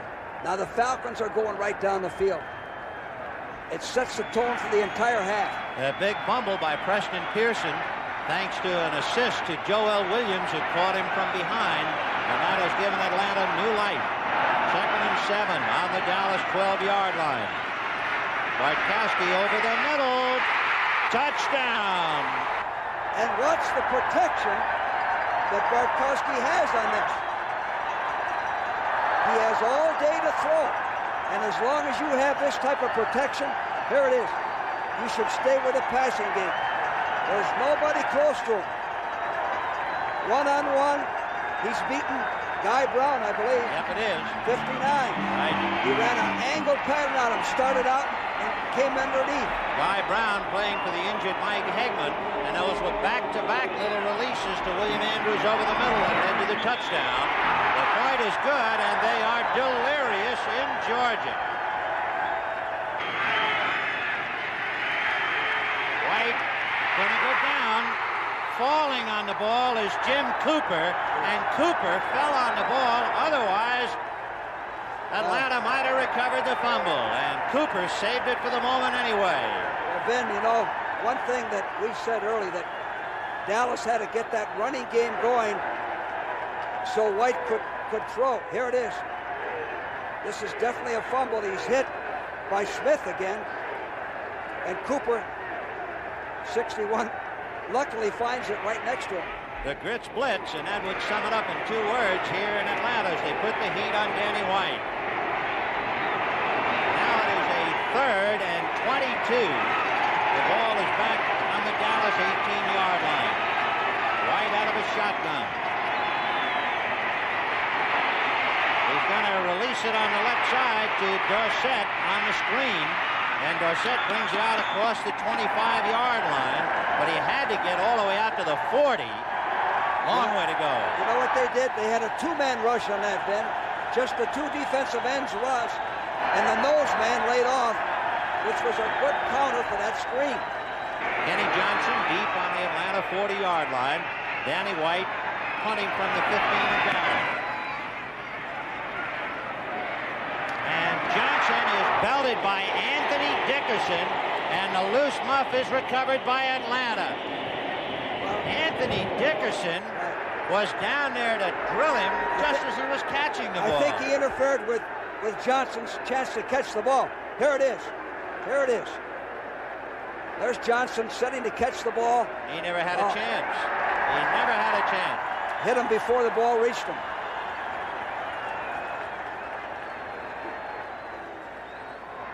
Sometimes you can be too reckless on the special teams. And that will move the ball to the Dallas 49-yard line as Fred Silva will make the announcement to the crowd. 51, Dallas, fair catch interference. First down. 5 minutes and 15 seconds left in the 3rd quarter. 24-10 Atlanta. Steve Bartkowski has passed for 258 yards. And he has it 1st and 10 on the Dallas 49. Wallace Francis in motion. Well, it's a give to Andrews, and Harvey Martin just swallows him up at the 46-yard line. Well, Harvey Martin, 79, is an outside rusher. It's pretty hard to circle him, to go wide on him. It's a tough block for Mike Ken to try to hook him. I'm sure Dallas will see Preston Pearson's fumble on the tackle by Joel Williams. It looked like the Cowboys were driving to tie it up, and now suddenly they're 2 touchdowns behind. It was a big play for the Falcons. On the sidelines, you can see some of the Cowboys, Jim Cooper, Tony Dorsett, waiting to get the ball again. On a second down, Bartkowski on the pressure, flag on the play. 3 Cowboys got him. Randy White, Ed Jones were there, and also Dexter Clinkscale. They blitzed. They'd be holding. They blitzed them. That's what they have to do to get the rush. They haven't been getting in there with 4 men. They have to come in with 5 or 6. Dave Scott, number 70 for Atlanta, had been bothered in the early season games with a lot of penalties. He seemed to have ironed that out, and let's see if he's the guilty man on this one. Offense, number 66. No, it is Warren Bryant instead on the other side. 3rd down. There it is. Here come the Cowboys. Martin and White. Well, he tripped too tall. He tackled him around the ankles. That's what he called. Well, that moves the ball back to the Atlanta 35. Remember, they started on the Dallas 49. It's 3rd and 26. Lynn Kane trying to get outside. Got across the 40-yard line. You know, Vin, the Falcons rank 2nd in total offense in the NFC. So they've got a balanced offense. They can beat you running or passing. Although it is very much out of balance today, the runners, Andrews has rushed for only 32 yards, Kane for 35. The big key has been the 258 yards in passing by Bartkowski. John James punting from the 30. James Jones standing on the Dallas 20. And Jones standing at the 20. Juggles, fumbles, falls on the ball, and I believe he recovered his own muff. Well, during the week, they were talking about dogs, and tonight here in Atlanta, they're talking about the Falcons. But we'll see about the Dallas Cowboys now. 3:38 left in the 3rd, and the Cowboys saddling up on their own 15, 1st and 10. Danny White giving to Timmy Newsom, and Newsom goes down butting heads at about the 18-yard line. Timmy Newsom is bigger than most Cowboy fullbacks. He weighs about 227 pounds as you look at a somewhat anxious Lehman Bennett chewing on a 2-touchdown lead, and a rather stoic and, as usual, inscrutable Tom Landry. What a job both those guys have done this year. Landry's brought his club along remarkably well, and Lehman Bennett has been a surprise at the NFL. 2nd and 6 on the 19, and Danny White looking for a receiver, throwing on the run, and it is caught by Tony Hill, who was spun out of bounds, but enough to pick up the 1st down. Let's take a look at that play. Well, Danny White's maneuverability made this play possible. 3-man rush, and watch White move around, avoid the rush, and then hit Tony Hill on the insert in your screen. Tony Hill, look at Tony working to the open space. Instead of standing there, he works to the sidelines. White hit him. And Roland Lawrence right there to bring him down. 1st and 10 on the Dallas 30-yard line. Dorsett and Newhouse back in there again. Drew Pearson in motion. And they'll give it to Dorsett. Cutting back against the blocks, and he gets out to about the 40-yard line, and then the Falcons try to punish him. Well, the Falcons, Ben, you said punish them. They love to gang tackle. In that last play, there were at least 4 men in on the tackle. And, you know, Dorsett is so quick and so fast that he's by you, so all you can do is grab the arm or the elbow. You know, one of the stories so far, prior to that carry, Dorsett had gained only 15 yards. So now, with 1:35 left in the 3rd, Atlanta leading 24-10, Dorsett has rushed for only 24 yards, but it is 2nd and 1 on the 39. And they'll go to Newhouse. And Newhouse got across midfield, still on his feet at the 45, and drives to about the 43. A great single effort by Robert Newhouse. Well, he's a fire plug back, a hard runner, protects the ball. Look at him. Look at the hole there. Look at the blocking. He's not going to go all the way, but he's always picking up valuable yardage. Remember, this started on the Dallas 15. The last time Dallas had started on their 15, Preston Pearson fumbled on the Atlanta 15. And now Dallas gets the ball again on their 15 and immediately moves out to the Atlanta 44. So they can move it. It is 1st and 10 on the Atlanta 44. Play action fake to Dorsett. Little pass to Ron Springs coming out of the backfield. And Springs will out of bounds inside the 20-yard line at the 17-yard line. And here come the Cowboys. And Vin, all of this is possible because they got the running game going. He fakes a play action pass on that last one, hits Springs in the flat, and he runs for a 1st down. He didn't quite get out of bounds. The crowd had obscured it, and the clock is still going, so there's only 7 seconds left in the 3rd quarter as Springs got it down to the 17-yard line. The start of the 4th quarter, the Dallas Cowboys driving. They have it 1st and 10 on the Atlanta 17. It is 24-10 in favor of Atlanta. And Dallas trying to pull a Falcon trick and come from behind. And then the reason they're on the 17 is they finally got that running game going so that White can throw. He has to have that sequence. Robert Newhouse taking a brief respite on the sidelines, and Danny White brings him out. Tony Dorsett and Ron Springs. Drew Pearson goes right, and Tony Hill goes left.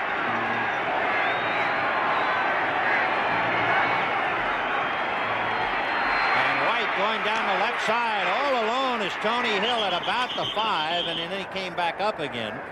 Finally brought down by Kenny Johnson.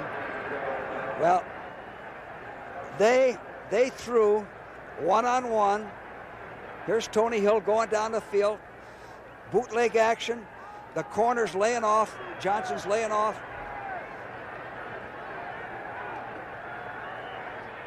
Made the play. They will spot the ball just inside the 7-yard line. Anytime, Vin, you can get that corner laying off, take whatever you can get. 4 yards, 5 yards. It's good football, good offensive football. 1st and goal for the Pokes, and they send Drew Pearson wide left, Tony Hill right. Dorsett and Springs behind Danny White. The motion is Drew Pearson. And they go to Dorsett, trying to go wide. And he is knocked out of bounds, shy of the goal line, but he's getting awful close. Boy, those young linebackers are hard to run on. They just swarm all over the ball carrier. That's why they finished 3rd against the run. Remarkable note of Tony Dorsett. For 10 consecutive years, that means going all the way back to high school, he has averaged 1,000 yards a year, better than 1,000. He's had 11 touchdowns rushing during the regular season, and now, of course, when they get down to pay dirt, they give him the ball. Tony Dorsett, 4 years from the University of Pittsburgh. What a play. Well, from the 1, it's 2nd and goal. And they want Dorsett to get on the other side of Newhouse. And it'll be Newhouse. He's in there. Robert Newhouse busting over.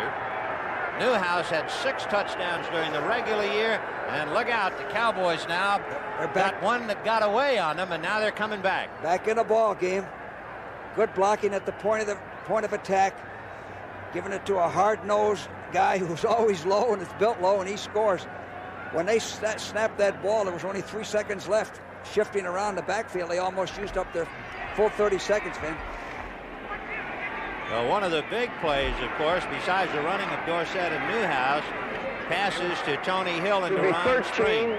13-53. We lost 6 seconds. Can you put it back, please? And you can hear Fred Silva saying that we lost 6 seconds on the clock.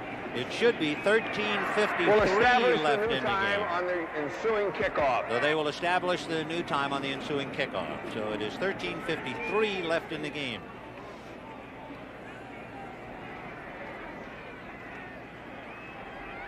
that might not seem like it's important now, but when you get down to that final second, you need a field goal. It's very important. You know, the history books tell us the Cowboys are the only NFC wildcard team ever to win in the divisional playoff round.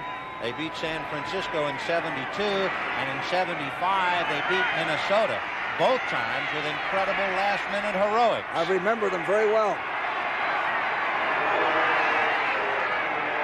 Well, Raphael Septien trying to kick it through. Made by Charlie Waters, and the kick is good. There's a flag, however, on the kick.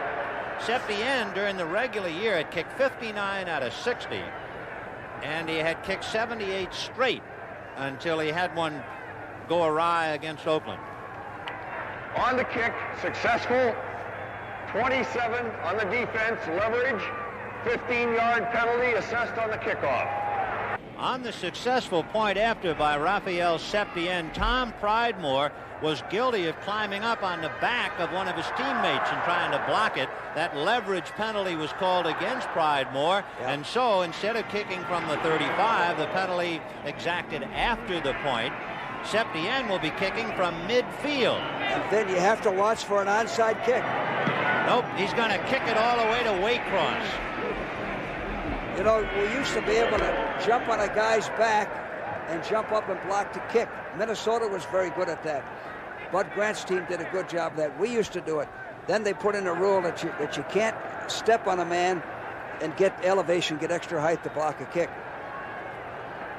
So on a 1-yard run by Robert Newhouse. And by the way, the clock is still at 13:47.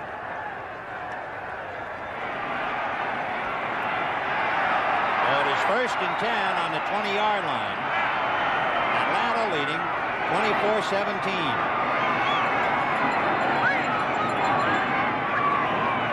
Bartkowski staying cautiously on the ground, getting out to about the 24-yard line. The clock now running, as you see, as they try to catch up properly. Boy, when they're in that last formation with Andrews at fullback, what we call a Brown set, you really got to stop him. He starts so quickly. Andrews has carried for 36 yards. Kane has carried for 41 yards. Remember, no running back has ever rushed for 100 yards in the playoffs in 27 previous playoff games against Dallas. On 2nd down, Bartkowski looking left, has to throw over the hands of Too Tall Jones, and an incredible catch is made at the 41-yard line. Well, Wallace Francis somehow came up with that ball. A great catch. Bartkowski has to throw, backing up. The hands are up.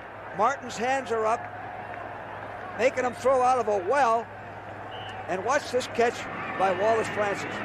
He threw over the linebacker in front of the defensive back. Well, Francis, a rolling catch, taking Aaron Mitchell away from it, brings it out to the 41-yard line, where it is 1st and 10.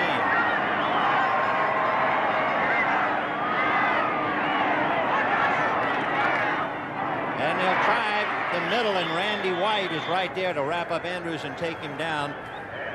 Would you say that's cautious, George, or do you think it's just all part? For instance, you see Bartkowski, you figure one play leads to another, huh? I think, for instance, that last play, he just ran the ball. He picked up 3 yards, 2 yards. But he's setting up a play-action pass where he'll fake to Andrews and hit Jenkins or Jackson deep. Even though he hasn't been successful on 1st down, he loves those play-action runs, and they'll set up the play-action pass. Well, it's 2nd and 8 on the Atlanta 44 with Alfred Jenkins, who's been quite a star on the right side, and now Wallace Francis comes over to join him. The pass is to the Junior Miller, the tight end, and he dropped it as Dennis Thurman came up to defend. And then the reason he dropped it, the Cowboys came with a blitz, a safety blitz, and before he could get his head around, the ball was on him. Bartkowski had to get rid of it. Miller has caught 3 passes today for 48 yards. Francis has caught 4. But the big man, Alfred Jenkins, has caught 4 passes for 153 yards. Well, he's a home run hitter. Junior Miller comes out now. And they have the track team on the right side. Bartkowski looking right, and finally has it smothered by Too Tall Jones. Well, the Cowboys came in with a 4-man rush, and it was effective. They ran a stunt, and Too Tall got right in his face. Fulton Kuykendall, who's been leading the line-backing brigade for Atlanta, and he has really been punishing Tony Dorsett whenever Dorsett gets his hands on the ball. He certainly has. The momentum's changed a little bit, Vin, now. The Cowboys stopped him. Cowboys offense been moving the ball. It's 4th and 8 on the 44-yard line. John James will be punting from his 35. Good snap. Crosby could not get in there. And a fair catch called by James Jones at the 24-yard line, and that's where Dallas will put it in play. With 11 minutes and 23 seconds left in the ball game, Atlanta 24, Dallas 17. The last time the Cowboys had the ball, they won 85 yards in 8 plays to get to within 1 touchdown. And now they start on their 24.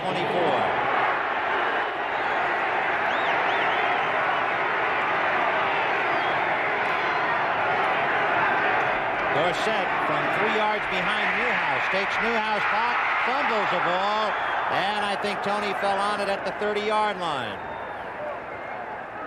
Well, they're doing the same thing, then. They're running the ball, which will set up the pass. They got a break there. It looked like he never had really put the ball away and had possession of it. So despite the fumble, he picked up 6. Here it is. High formation. Oh, yeah, the leg kick. The leg come up and hit his elbow and knocked the ball loose. 2nd and 4 on the Dallas 30. Pearson has spent all day in motion. This time it's Tony Dorsett in motion. It's blocked by Herbert Scott, and he goes out of bounds across the 35-yard line. And it would appear he had picked up the first down. Herbert Scott helping Dorsett. Well, they're doing the things that they did well against the Rams last week. They're running the football, which will help him throw it, take the pressure off of White. One reason, too, is Tony Dorsett now had something like 15 yards in the first half. Now has 51 yards in 10 carries. He's beginning to eat them up a little bit, 5 yards at a shot. Well, you know, the Falcon defense allowed 59% completions against them. So White, Landry, the Cowboys know they can complete passes. It's just a matter of what type of pass. Robert Shaw, the backup center who played so well against the LA Rams last week that he won a game ball.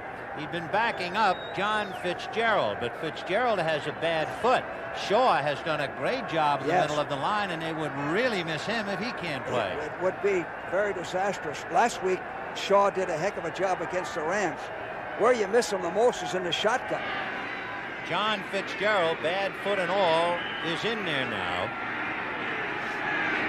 1st and 10 on the Dallas 36. So John Fitzgerald, 10-year veteran out of Boston College, playing on a bad wheel. Pearson left and Hill right. Danny White going to go down the right side, in and out of the hands of Butch Johnson, and picked off by Tom Pridemore. And Pridemore is across the 40 to the Atlanta 43-yard line. Pridemore comes up with the football again. Remember, it was Pridemore who recovered the Preston Pearson fumble. The ball deflected off of 3 people. Butch Johnson had it go off his hand. There it is. The ball was thrown high. Butch Johnson, watch him jump for it.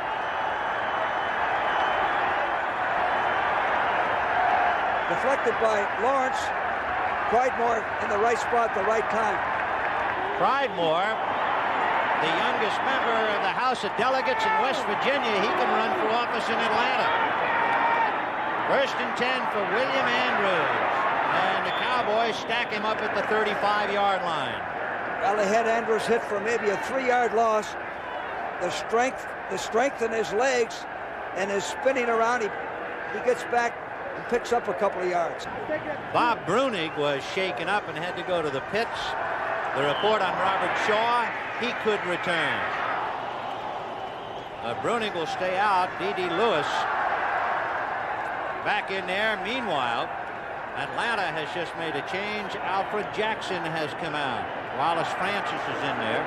Bartkowski, thanks to the alert interception by Tom Pridemore, has it a 2nd and 7 from the Dallas 35. And they go straight ahead for maybe a couple.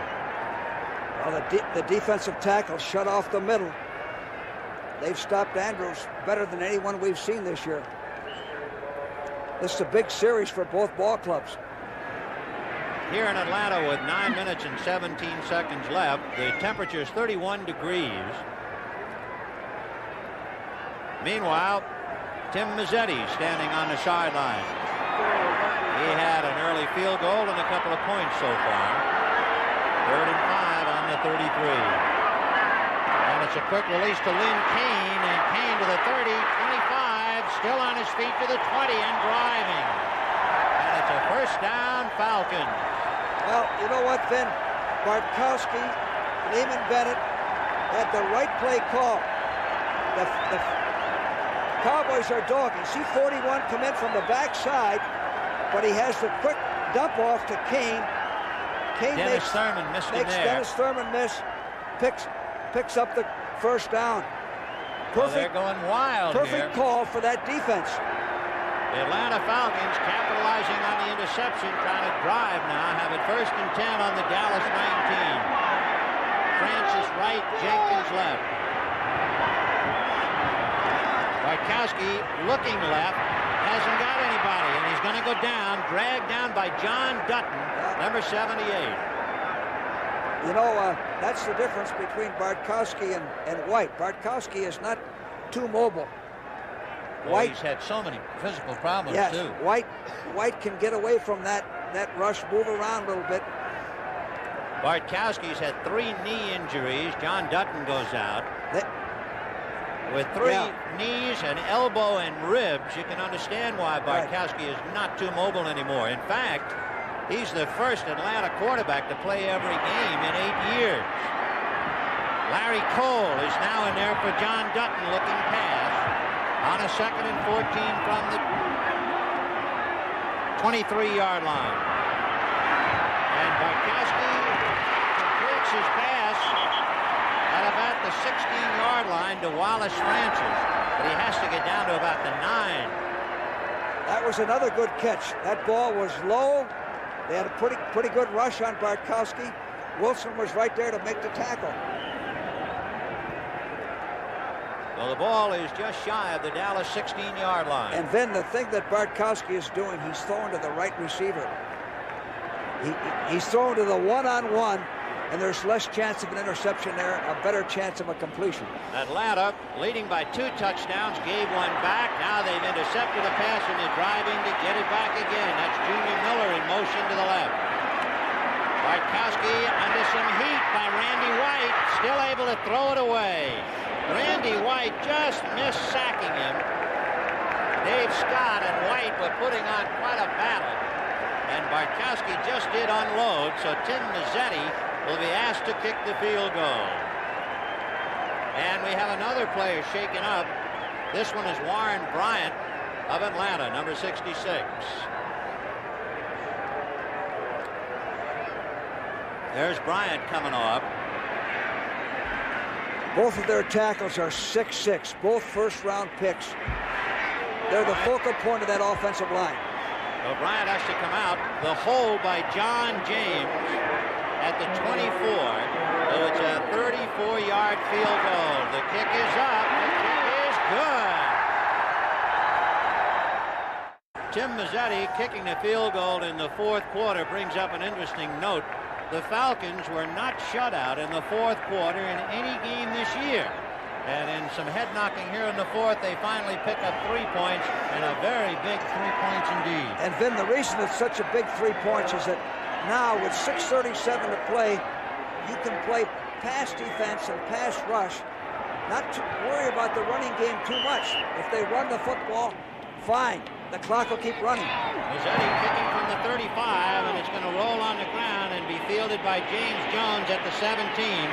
He's to the 35 and bent almost in half at about the 38-yard line. Robert Pennywell, number 59, bringing him down. The big play, of course, was the interception by Tom Pridemore of the pass that went off the fingertips of Butch Johnson. The Falcons then went 7 plays with the 34-yard field goal by Mazzetti to make it 27-17 Atlanta. And now let's see about Danny White and the Cowboys. 6 minutes and 28 seconds left in the game. And they put it in play, 1st and 10 on the Dallas 38. White going for a bunch of them to Drew Pearson, upended just across midfield. Tackled by Kenny Johnson. You know, we used to first down defense then Drew Pearson all the time, double him all the time. Here he is in the bottom of your screen, play action, 1st and 10. He's driving Kenny Johnson off, acting like he's going deep. Perfect execution. That guy in the clutch, there aren't many better. He's remarkable. In fact, the Pro Hall of Fame panel put him on the all-decade team. He deserves it. 1st and 10 on the Atlanta 47. Tony Hill on the left side.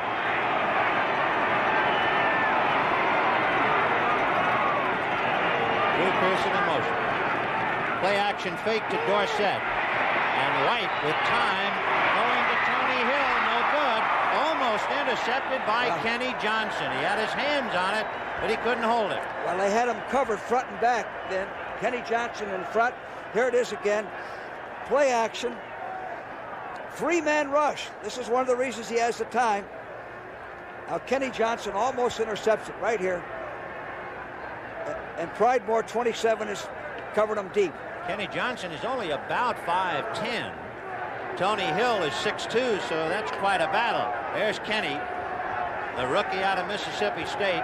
Meanwhile, Landry listening to his coaches upstairs. 5 minutes and 30 seconds left in the game. White going to Drew Pearson, and he makes the catch inside the 25-yard line. Then perfect execution. How many times I've seen that? Here it is. 4-man rush. Watch this. Good protection. Watch him throw a strike right into Drew Pearson. That's Roland Lawrence finally bringing him down. So it is 1st and 10 on the Atlanta 23. 4 minutes and 58 seconds, and of course the clock is going. Each team with 3 timeouts. Tony Hill goes left, Drew Pearson right. Dorsett is behind Spring. And White's going to put it up again. And now releasing it quickly to Dorsett at the 20, to the 15, falling to the 14-yard line. Bob Glazebrook finally bringing him down. Well, this is a vital drive for both sides. Dallas has to score, then at least kick a field goal. They'd rather score a touchdown to get back in the ball game. Atlanta knows if they stop them here, they got the ball game. So it's a vital series for both sides. Second and less than a yard. Yeah, more for the Falcons. Ball on the 14-yard line. Drew Pearson going left.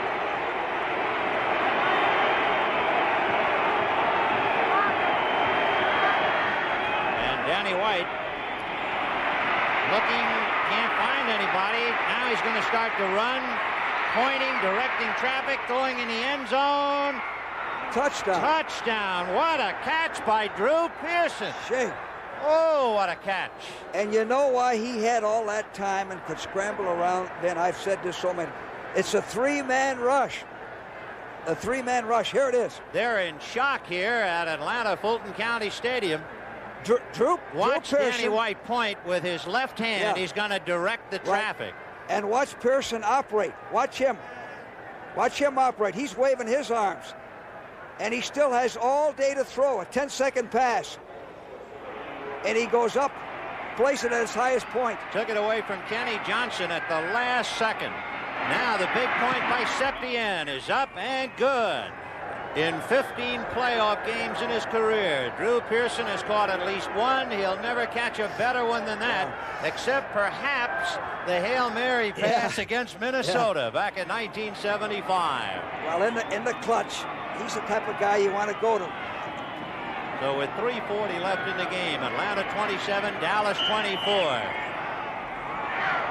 Septien kicking it high, and it will be fielded at the 10 by Mike Smith.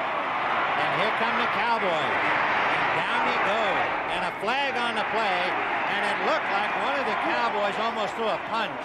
And I believe they will call a personal foul. Well, there was a right hand that went flying through the air. Well, here it is. Let's see if we can see it. That's Bethea, 76. That's Timmy Newsom trying to grab. There's the elbow. Yeah. Hello. Forearm. Dexter Clinkscale, Yeah. I believe it is, who threw the elbow, and that was a flagrant foul. Well, that's bad judgment. Forearm to the jaw. See, here you are behind 3 minutes and 31 seconds to play. That's losing your poise. Bad judgment. On the run back, number 47. Personal foul. First down. Dexter Clinkscale is the rookie out of South Carolina State, number 47. Here he comes There with the elbow. Yeah, good call. He took a punch at him. Well, that moves the ball out to the 24-yard line. First and 10 Atlanta. Leading by 3, and Bartkowski to Lynn Kane. Dennis Thurman can't bring him down. Oh, he picked up a couple. You know, Lynn Kane is a fullback, was a fullback at SC. Now they're using him as a wide receiver. If I were defensing him, I'd play him real tight. I wouldn't give him that room. Now that also shows Bartkowski is not worried. He's not conservative. He's got a lead, but he's still throwing the ball. He's still putting it up. Meanwhile, with this ball game very much alive, and there's one reason why, Drew Pearson. It'll be a 2nd and 4 on the 30-yard line. Anderson Kane behind Bartkowski. And it'll be Lynn Kane tripped up and dropped right about at the line of scrimmage. You know, Vin, we've seen so many games going back to Dallas's touchdown to Drew Pearson, where teams act like they have the ball game won, and they go into a prevent defense and a 3-man rush, and it just gives that quarterback more time to throw. That's how Dallas, or that's how the Rams lost to the Falcons here. 3-man rush, 3rd and 38. You got to put pressure. Winding down, George. 2:50 left. 2nd and 3 on the 31, and Bartkowski telling Junior Miller to get over the other side. And look at Ed Jones. Ed Jones doing a tightrope. Here comes Lynn Kane, and they will box him in at the 30-yard line. No flag. Boy, Jones did a tap dance. Yeah. Oh. Ed Jones. One thing about Too Tall, when he does something, he's obvious. Yeah. 6'9". Look at that. Too Tall didn't lose his head. He knew he was in motion, so he stayed back of the neutral zone. No encroachment, no offside. 4th and 3 on the 31. By the way, Bartkowski has passed for 312 yards. Danny White has passed for 252 yards. This game is sure changing, George. It certainly is, man. 2 minutes. So we have come to the 2-minute warning. This well-bundled-up young man is Raphael Septien. Next to him is Ben Agajanian, his guru. But it'll be Septien who might very well be called upon to get Dallas even a little bit later. I think what Dallas will do here is work for a return and get field position and try to get in field goal range. Standing on the 15. James Jones standing on the Cowboy 33. Long count, and the Cowboys are not coming. And James gets off a beauty. And James Jones at the 30 is buried right there. In fact, he went down to the 29, and guess who? Well, if you've been watching, it's down at the bottom. Ray Strong, number 25. What does he play some football for Atlanta? And then John James came through with a clutch kick. He had 4.9 hang time. That's why there was no return on it. We talked earlier about Dallas winning wild card games with the exciting last-second histrionics of Roger Staubach. back in 72 and again in 75. Now we'll see with Danny White, 1 minute and 48 seconds. 1st and 10 on the 29.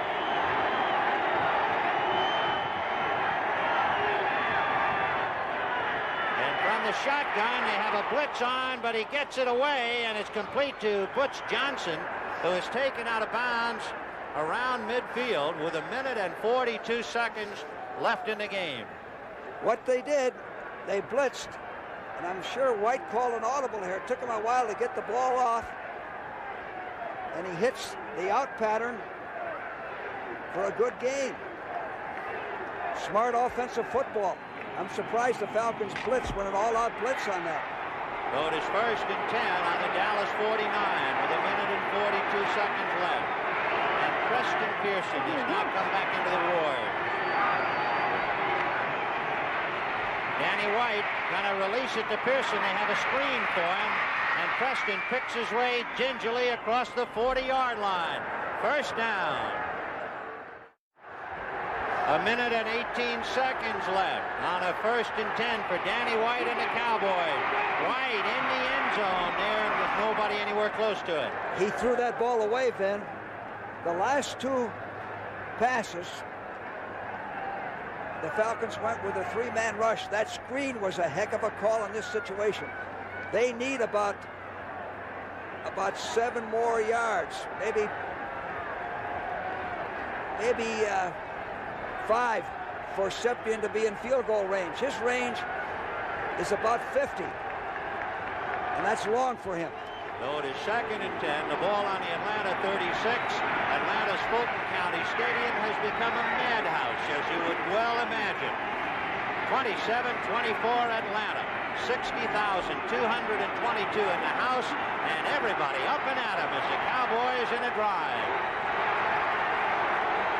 White out of the shotgun. Dorsett and Pearson blocking. They release to Dorsett. To the 35, to the 30, to the 25.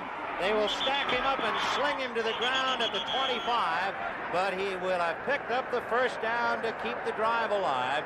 52 seconds each side with 3 timeouts left. And there he is. Raphael Septien will very well be called upon to tie it up. His longest field goal ever. 52 yards against Oakland. Well, that's a 42-yard field goal from right where he is now.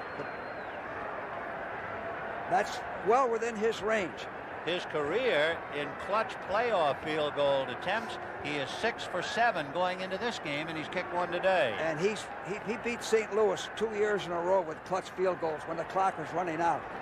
Once you get him beyond the 40-yard line, then you're asking him to kick beyond himself a little, but inside the 39, he's really something. You know, Vin, what defensively now, what I would be worried about with the Falcons is that you're not so concerned about just the 3 points that you give them a touchdown. That's right. You see, they could throw one into the end zone here and get a score. And for Dallas, they got to be careful they don't throw an interception. By the way, 60 minutes, of course, would normally be seen at this time. We have already run over by about 6 minutes into their time, so the entire network will give and slide a little bit. Of course, you good folks out on the West Coast, you'll see 60 minutes at its usual time. And don't forget the lineup. 60 minutes, Archie Bunkers plays 1 day at a time. Alice, the Jeffersons, and Trapper John, M.D. Okay, 49 seconds left in the game. 1st and 10 on the Atlanta 23. Atlanta 27, Dallas 24. The Cowboys fighting for their lives now. Jay Saldy comes in to relieve Billy Joe Dupree. Is there any interpretation of that? Yeah, more speed to get the pass. Dupree's the better blocker. Saldy has the better hands. All right, Tony Hill will go left. Saldy, the tight end, on the right side. Drew Pearson goes right. 1st and 10 on the Atlanta 23.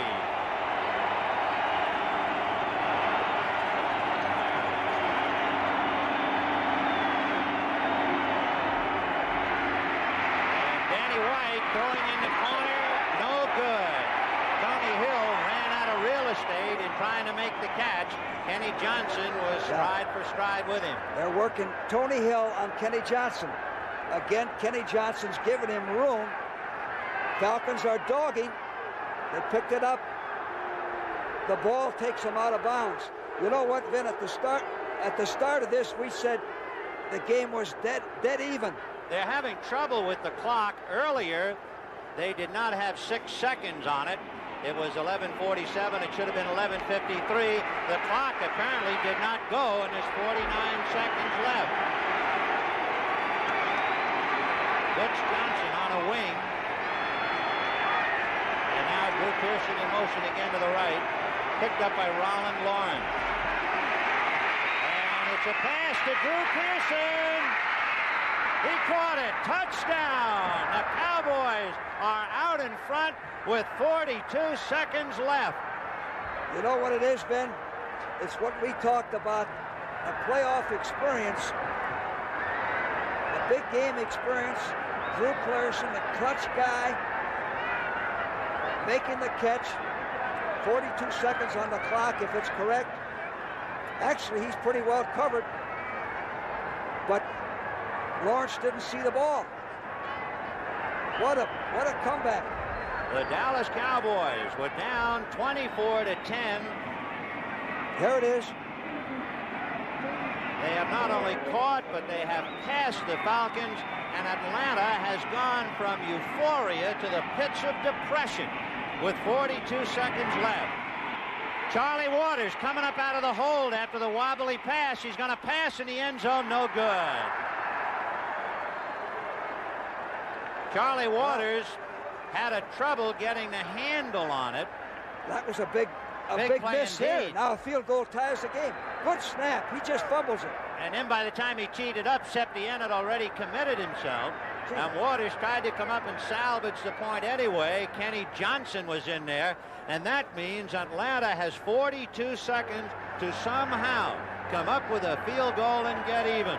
And they have 3 timeouts, Ben. They have all their timeouts. So that's very important. What a game. 30-27 Dallas. With 42 seconds left in the game. Remarkable catch by Drew Pearson. And it's now an individual battle of clutch receptions between Alfred Jenkins and Drew Pearson. Now, do you kick a squib ball or do you kick it all the way down? What I wanted my kicker to do was to kick a ball on the ground, a line drive on the ground, so they couldn't set up an organized return, because all they need is a field goal to tie this game and send it in overtime. Well, we'll see now what Septien has been instructed to do. Mike Smith is deep, standing inside the 5. Kenny Johnson is on his left. And here's the kick, and he's going to kick it deep. Smith will take it in the end zone, and he will run it out. I wonder there to the 10, to the 15, to the 20, 25, backs out to the 27, flag on the play.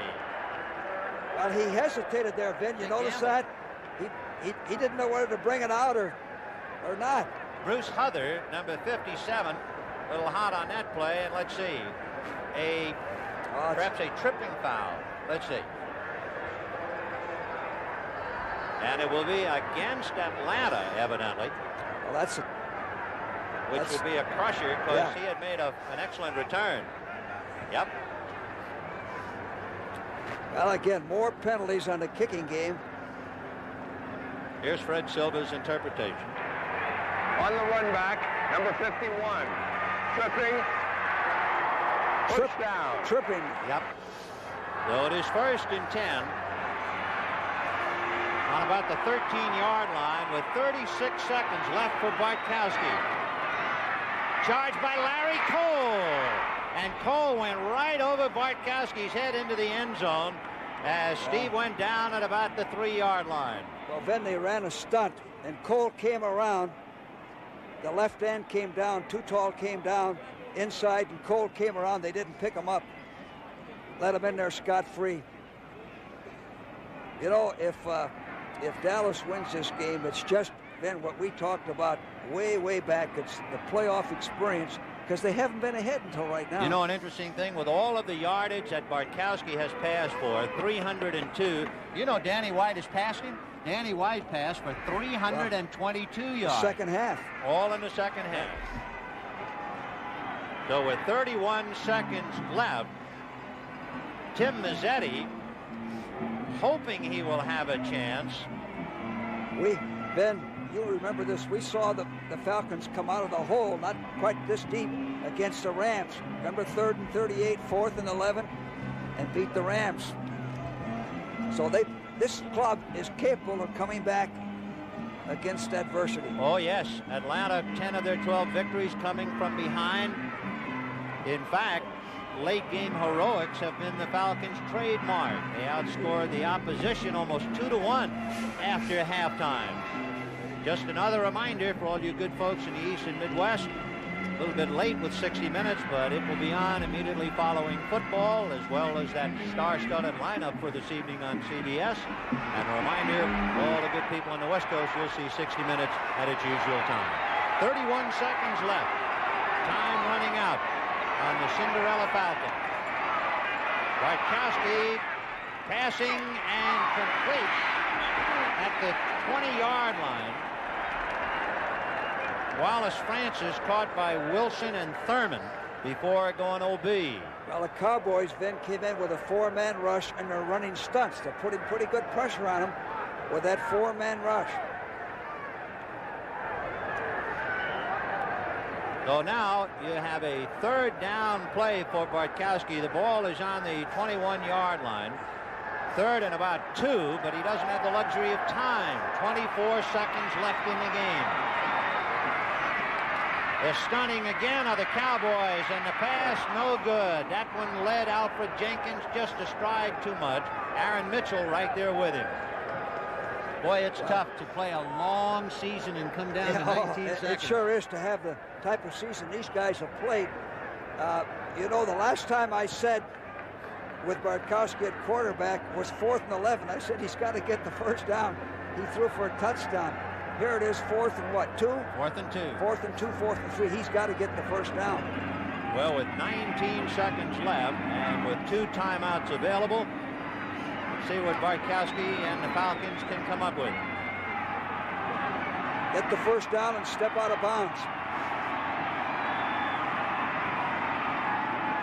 And Bartkowski over the middle, no good. Intended for Wallace Francis. And that was a 4th down play. So Dallas takes over, and with 15 seconds left, that picture tells a lot. Steve Bartkowski, wearied, beaten up, and thoroughly frustrated and disappointed, walking off with the rest of the red shirts. They ran out, and for the Dallas Cowboys, that remarkable team that had been in the playoffs 14 times in the last 15 years, that had their remarkable victory against the Rams after being pummeled on Monday night. They were behind 24-10, and they were able to rally and pull it out. What a story for Dallas in that incredible chapter for Tom Landry. It's a tremendous comeback, coaching, discipline.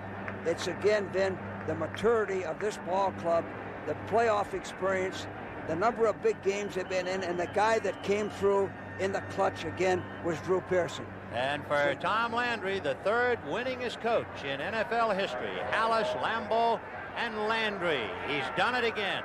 Meanwhile, a bitter day for Lehman Bennett. He brought his Falcons as far as they could go. They put on a tremendous show, but they were unable to cork up Drew Pearson, who stole the game in the end zone on that scrambling pass from Danny White. And what a job Lehman Bennett has done. He was the NFC Coach of the Year. He's taken this team that was 6-10 last year, turned them around 12-4. And again, as you mentioned, every game they lost, they could have won. They lost, I think, 10 out of 10 out of 12 that they won. They came from behind. And now here they're going to lose this. Meanwhile, Leonard Tost and Jim Murray and good friend Dick Vermeil and company will open up the doors and welcome Dallas in Philadelphia. The time running out in this story in Atlanta as the Cowboys came from behind and beat Atlanta 30-27.